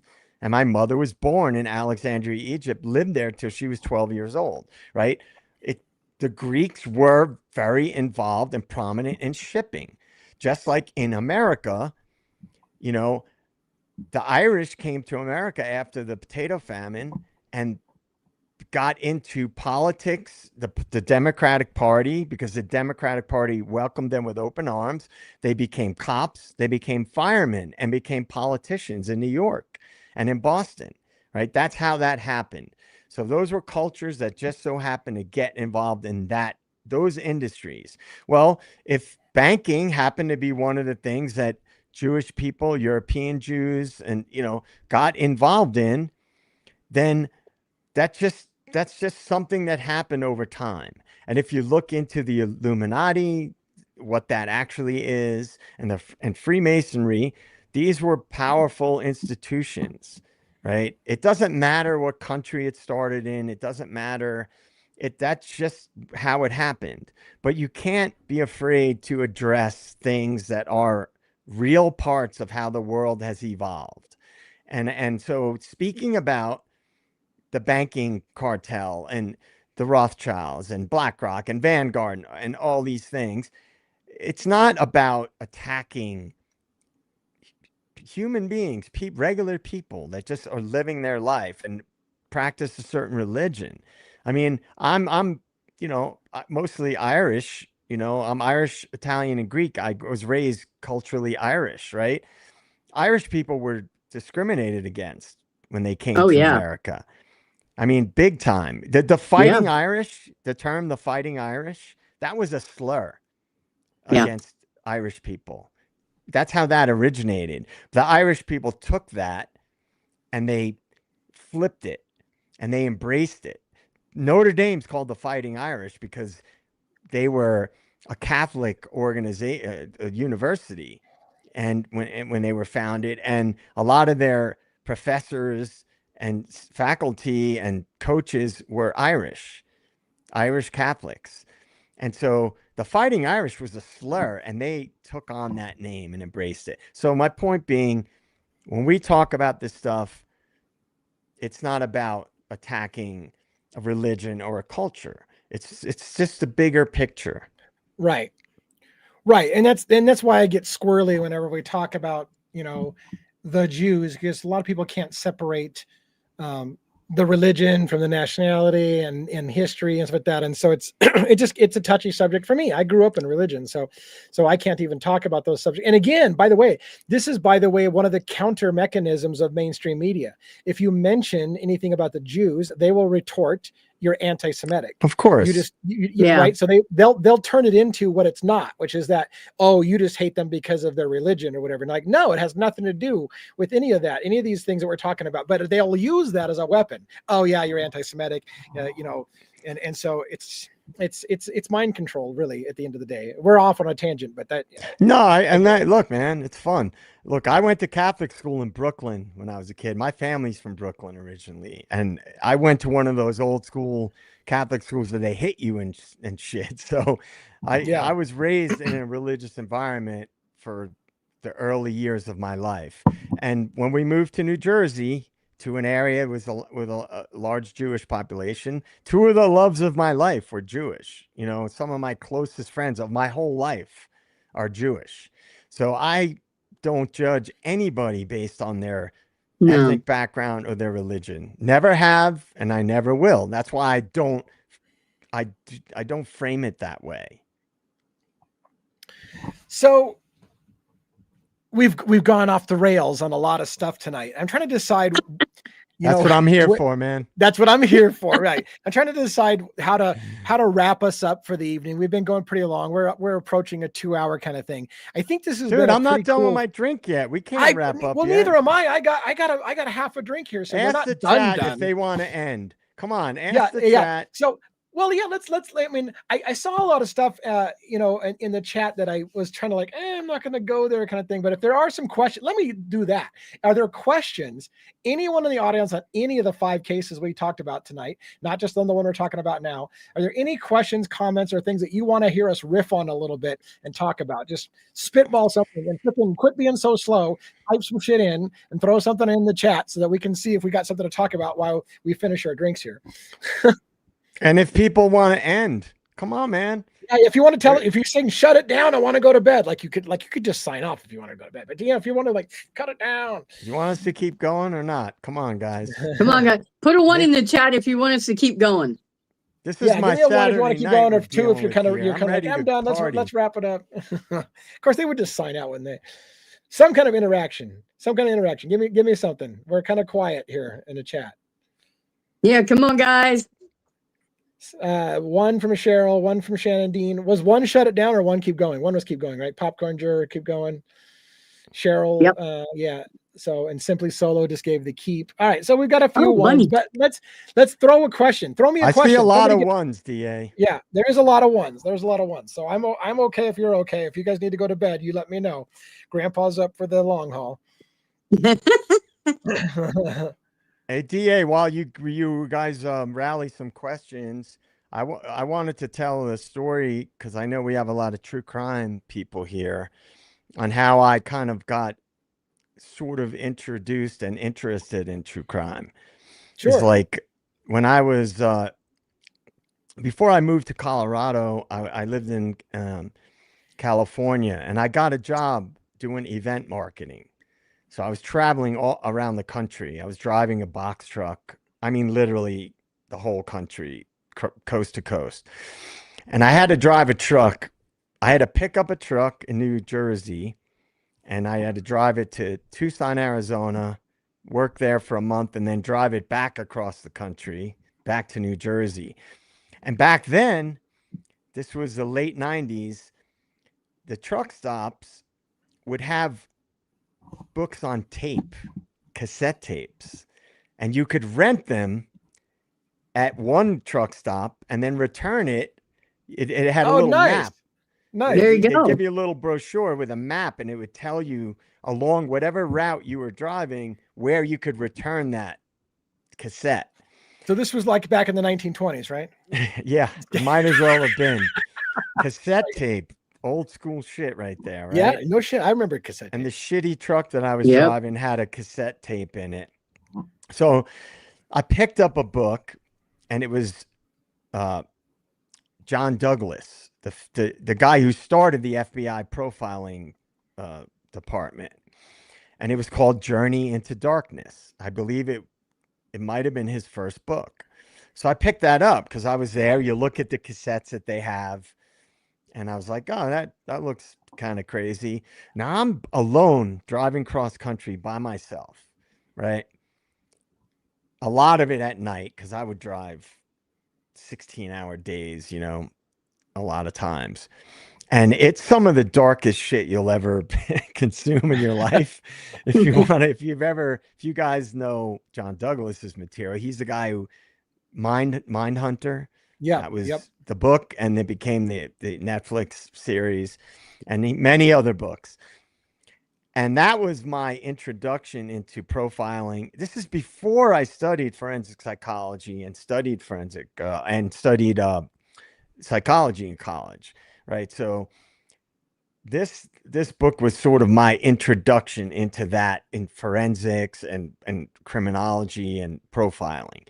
And that's kind of what lit the fire for me to start being more interested in that stuff. And that's how I got into following cases and then reading books. And then that's what led me to actually study forensic psychology and abnormal psychology in college.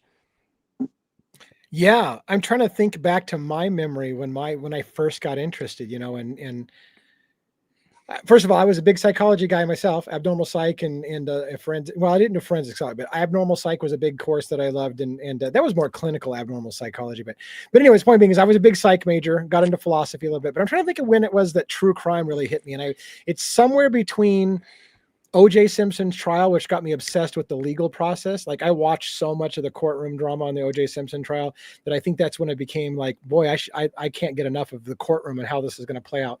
That's kind of where my obsession with court things came from. But before that, I'm trying to think, you know, was it the Charles Manson kind of stuff? It was I was fascinated about how somebody can control people's minds like that and get people to do things for them. I think that was, you know, that would have been before the O.J. Simpson thing. I don't think I can pin like you did definitively where my love of true crime came from, but it's interesting to ponder. Well, you know, you might be disappointed to know this, DA, but your chat, we seem to have a lot of tinfoil hat wearers in the chat there. I'm aware. I love it. I love Yeah. it. I'm checking it out and I dig it, but I don't know if that's the reptiles. Let me tell you about the reptiles. You know, I used to watch a guy by the name of David Icke. I don't know if you're familiar with David. I have one of his books. Yeah, David. I've got several of David Icke's books, and you know, the bloodlines thing, and how certain bloodlines seem to rule countries and stuff like that. Now, whether or not, you know, David Icke's one of those guys that you could follow his logic on the bloodlines and not necessarily believe that somebody's a shapeshifter. See, there you go. It's my camera's not doing a great job of perceptions of a focusing, renegade mind. Yeah, David Icke. Yeah, David Icke. I can't is a get with fascinating the lizard people shit though.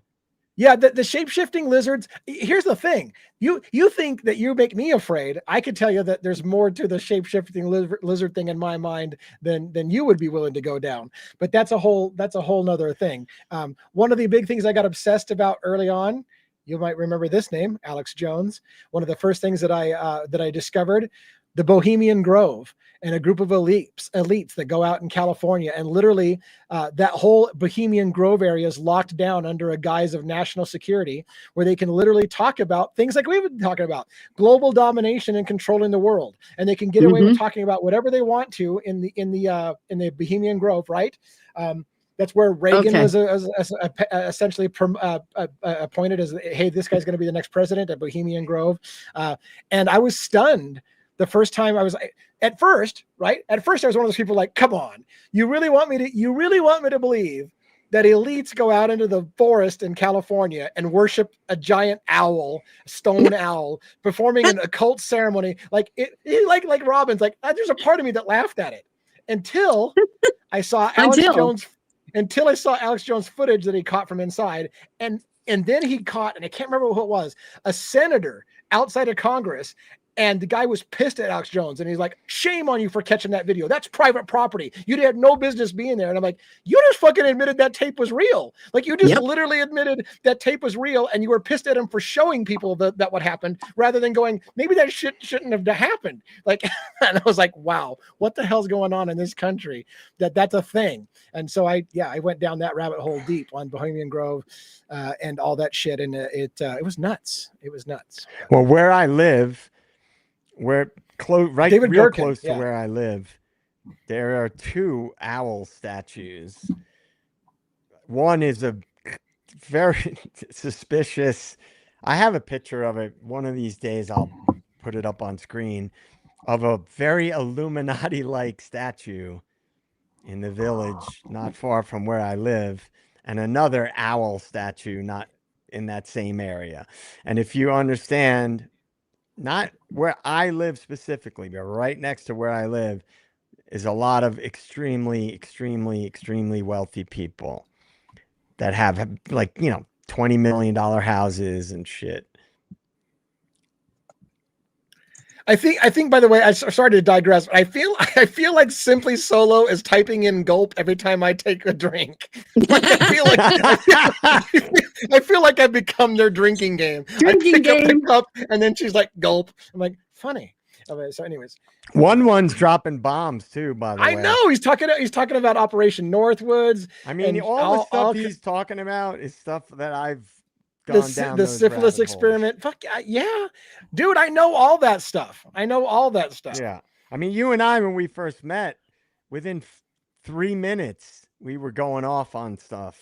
Weaving spiders come not here. Bohemian Grove reference there. Very nice. Yep. Simply Solo's drinking too, so I guess they're not just mocking me with the gulp. They're like, maybe it is a drinking game. Every time DA takes a drink, I take a drink. Shit. Oh, that's hilarious. Robin, you're late to the party. If we do this next Saturday, well, I can't do it next Saturday. I'm in New York next Saturday. Yeah, you're in New York next Saturday. Yeah, it's all good. This is a little off the rails. That'll be the last time you're invited on my fucking show, Joe. I'll tell you that much. I warned you, dude. I told you. Every time I say, look, man, I ask you, is it okay for me to go off the rails? Shape-shifting lizards, Bohemian Grove, owl-worshipping motherfuckers. I don't know. So yeah, pardon my French. I see that's the Weekend Lee and a drink too many coming in to just drop the MFer. Like, normally I just drop an F word, but that was the MFer. That's like the coup de grace of swear words. But anyways, what else do we have? Anything else anybody wants to talk about in here? I mean, like you said, one was dropping a lot of conspiracy theory gems in there with some of those things. And it's not even conspiracy theory, because some of that shit's been, Operation Northwoods is not conspiracy theory. It's historical fact. But right. But anyways. Yeah, it's declassified. I mean, a lot of this stuff, it's funny. I years and years ago, I told one of my brothers, I come from a really big family. I told one of my brothers about what I had learned about 9/11, right? Things that I had read and books that I had read about 9/11. And my brother told me I was crazy. And, about 4 years later, my brother called me out of the blue. And my brother, this brother was not the type of guy to like call you. He's not necessarily a warm and fuzzy guy. He called me out of the blue and went off on a tangent about, he went down the rabbit hole about 9/11 and that I was right about everything that I said. Meanwhile, 3-4 years earlier, he told me I was crazy. Did you just drop it right there? He just left it as he told me I was crazy. By the way, Well, he came back to me years later and he's like, I looked into this stuff, and he's like, you were spot on everything that you said about 9/11. And so, I want to. you know, Oh yeah, people 9/11. come around. 9/11. When I got into 9/11, I was invited to leave the country several times for talking about 9/11. I wanted to bring this up, Joe. You need to answer this. You see this? Yeah, I guess I should explain this because we've been saying, oh, State of the Deep. After COVID, I started a platform called State of the Deep. I had a website. I had numerous domains that I bought up to try to start speaking the truth about what I believed, about everything that was going on in the world, and a lot of the things I've talked about for years. And then I play music on the side. I work full time and I play music, and I got really, really busy once the lockdown stuff stopped and they started doing live music again. I got really, really busy, and I was spending all this money on websites and domains, and I had no time to do it. So I did relaunch some of that stuff. So I have the State of the Deep podcast or whatever that is going to be, it's ready to go. Basically, I recorded an episode last week and the video got messed up because of the camera. I got a new camera. So yes, I have a YouTube channel. It's called State of the Deep, and I'm hoping to do an episode tomorrow, to record it tomorrow and hopefully release it, beginning of the week or whatever, if I can get it all edited and dialed in. So thank you for asking. I talk about big picture stuff, zoom way out from the type of stuff we're talking about now. And it's are you trying to say I'm small fish? Is that what you're trying to say? No, you know what? I'm a way more deeper thinker than DA. I'm going to go way out there. You're more detail oriented than I am. You're more detail oriented. I'm just busting your nuts. I frame everything in a sort of psychological aspect and more of like big picture, zoomed out type stuff. Similar, there's a lot of crossover between what we talk about, or we wouldn't be here. I wouldn't be here right now, right? You wouldn't have ever asked me to get involved. So before I lose them too much, boy, it's freaking turning into conspiracy freaking nightmare over here. One was like Black Knight satellite, 13,000-year-old alien satellite orbiting the Earth and transmitting signals. Is this Philip Dick's thing when he was talking about the beaming down of the alien signal? I'm wondering if that was Philip Dick. That came up with that. And Christina Reynolds asked, Devil's Advocates, have you ever gone down the rabbit hole of the Midnight Productions in Arizona, homeless runaways used for snuff trafficking, organ harvesting, and the government involved? Holy shit, you just gave me. Never mind. I'm excited about that. I've heard about that. Yeah. No, I haven't gone down that rabbit hole, but shit, you should probably know if Nikki Stein's case is interesting me, that case would be interesting as well, or that history. I don't know that I have dug into that one in particular, although in general those themes come out a lot of different areas. What else do we have here? JJ, I shared your Substack in the chat. Here you go, Joe. This is for you. I just want to say, popcorn juror. I'm from the tri-state area. I lost friends in 9/11, and I actually had a friend's father was on the plane that allegedly went down in Shanksville, Pennsylvania. Oh man, I don't want to open that can of worms about 9/11 because I could. That was what started it all for me, guys. If I'm honest. Yeah, 9/11 was 9/11 was enormous. I have a lot of thoughts about 9/11. Again, as a YouTuber focused on true crime, I have to ask myself how often I want to go down conspiracy theory things. But 9/11 is was a life-changing event for many of us. And it Yeah. changed the way I look at the world and government and lies. And that was a game changer. It was for me. I lost another- friends, Yeah. guys that I grew up with, and on 9/11, and there were certain things that set it off for me. And maybe in Deep Devils, maybe we'll talk about it. And For sure. I'm I think sure I'll Deep Devils talk is- about it. yeah. And so I thank you guys so much for asking if I have a YouTube channel. It's State of the Deep, and I've got the stuff ready to go. I promise. I'm not just sandbagging. It's Fucking coming. won. Fucking won. Now he's bringing out harp.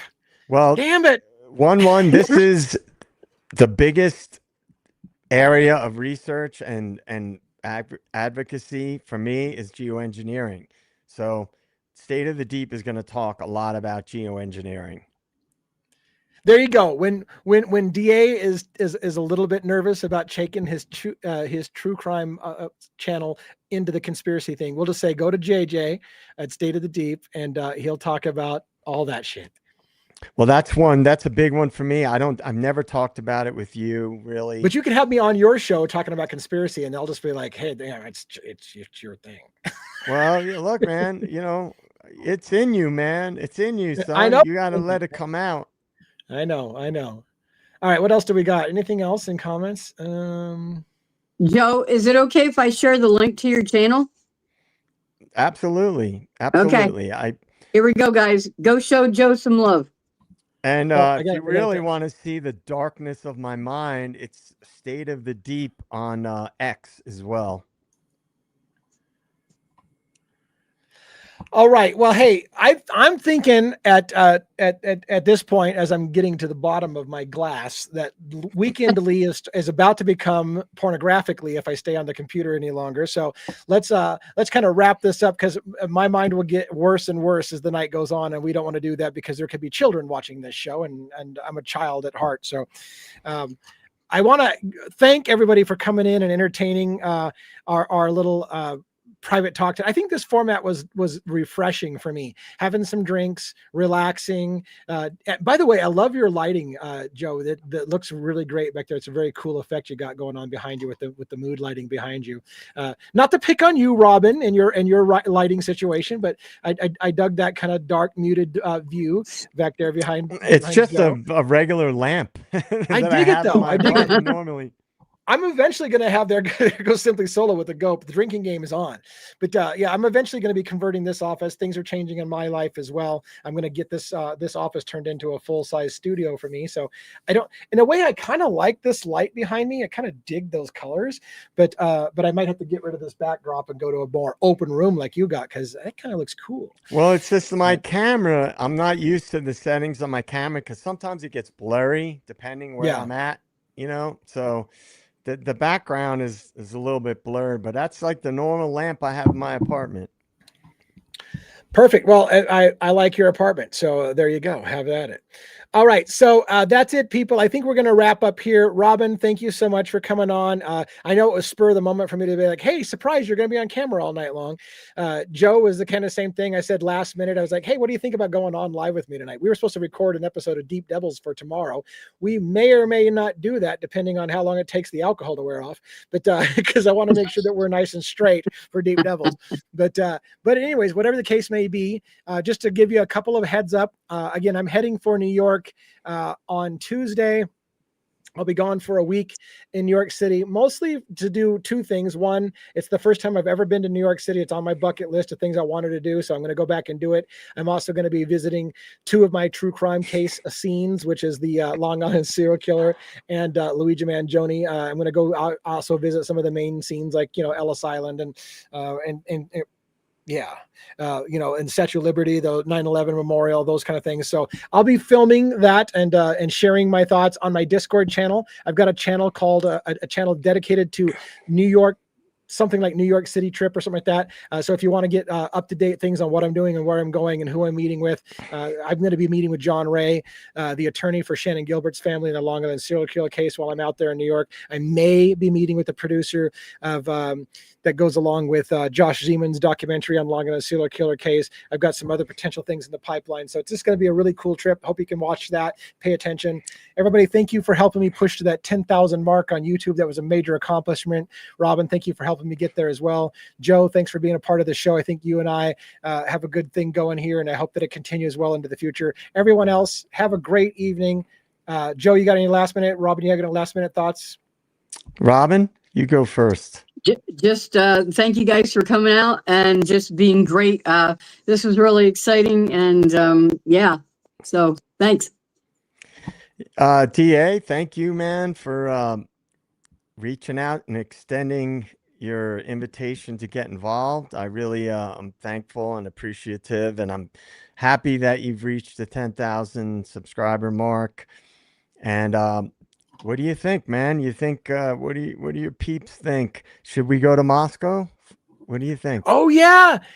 Joe and I are thinking about very soon on the anniversary, if you will, November 12th, 13th area, on the anniversary of the Idaho 4 murders, of actually going to Moscow, Idaho, and putting some boots on the ground over there. Not to knock down doors and get shot, but to do some filming. I went to school there. I'd like to take you along for a tour, show Joe on camera, as well as you all, where I stayed when I was going on campus, some of the things that were done, and drive past the scenes of the houses and areas in the neighborhood and talk about things I remember and whatever. So yeah, I think, Joe, if we can pull that off, I think that would be a cool treat for some people. So I hope we can do that. Right on, man. Thank you guys so much, man. I really appreciate everybody in the chat asking about what I got going on. And thanks again for having me, DA. All right. Everybody have a great evening. Thanks for coming. And I will catch you again next Saturday at that minimum. Well, thanks, no, Robin. next Saturday I'm in New York. I'm in New York next Saturday. See How about ya. 2 Saturdays from now? Later. Good night, everybody.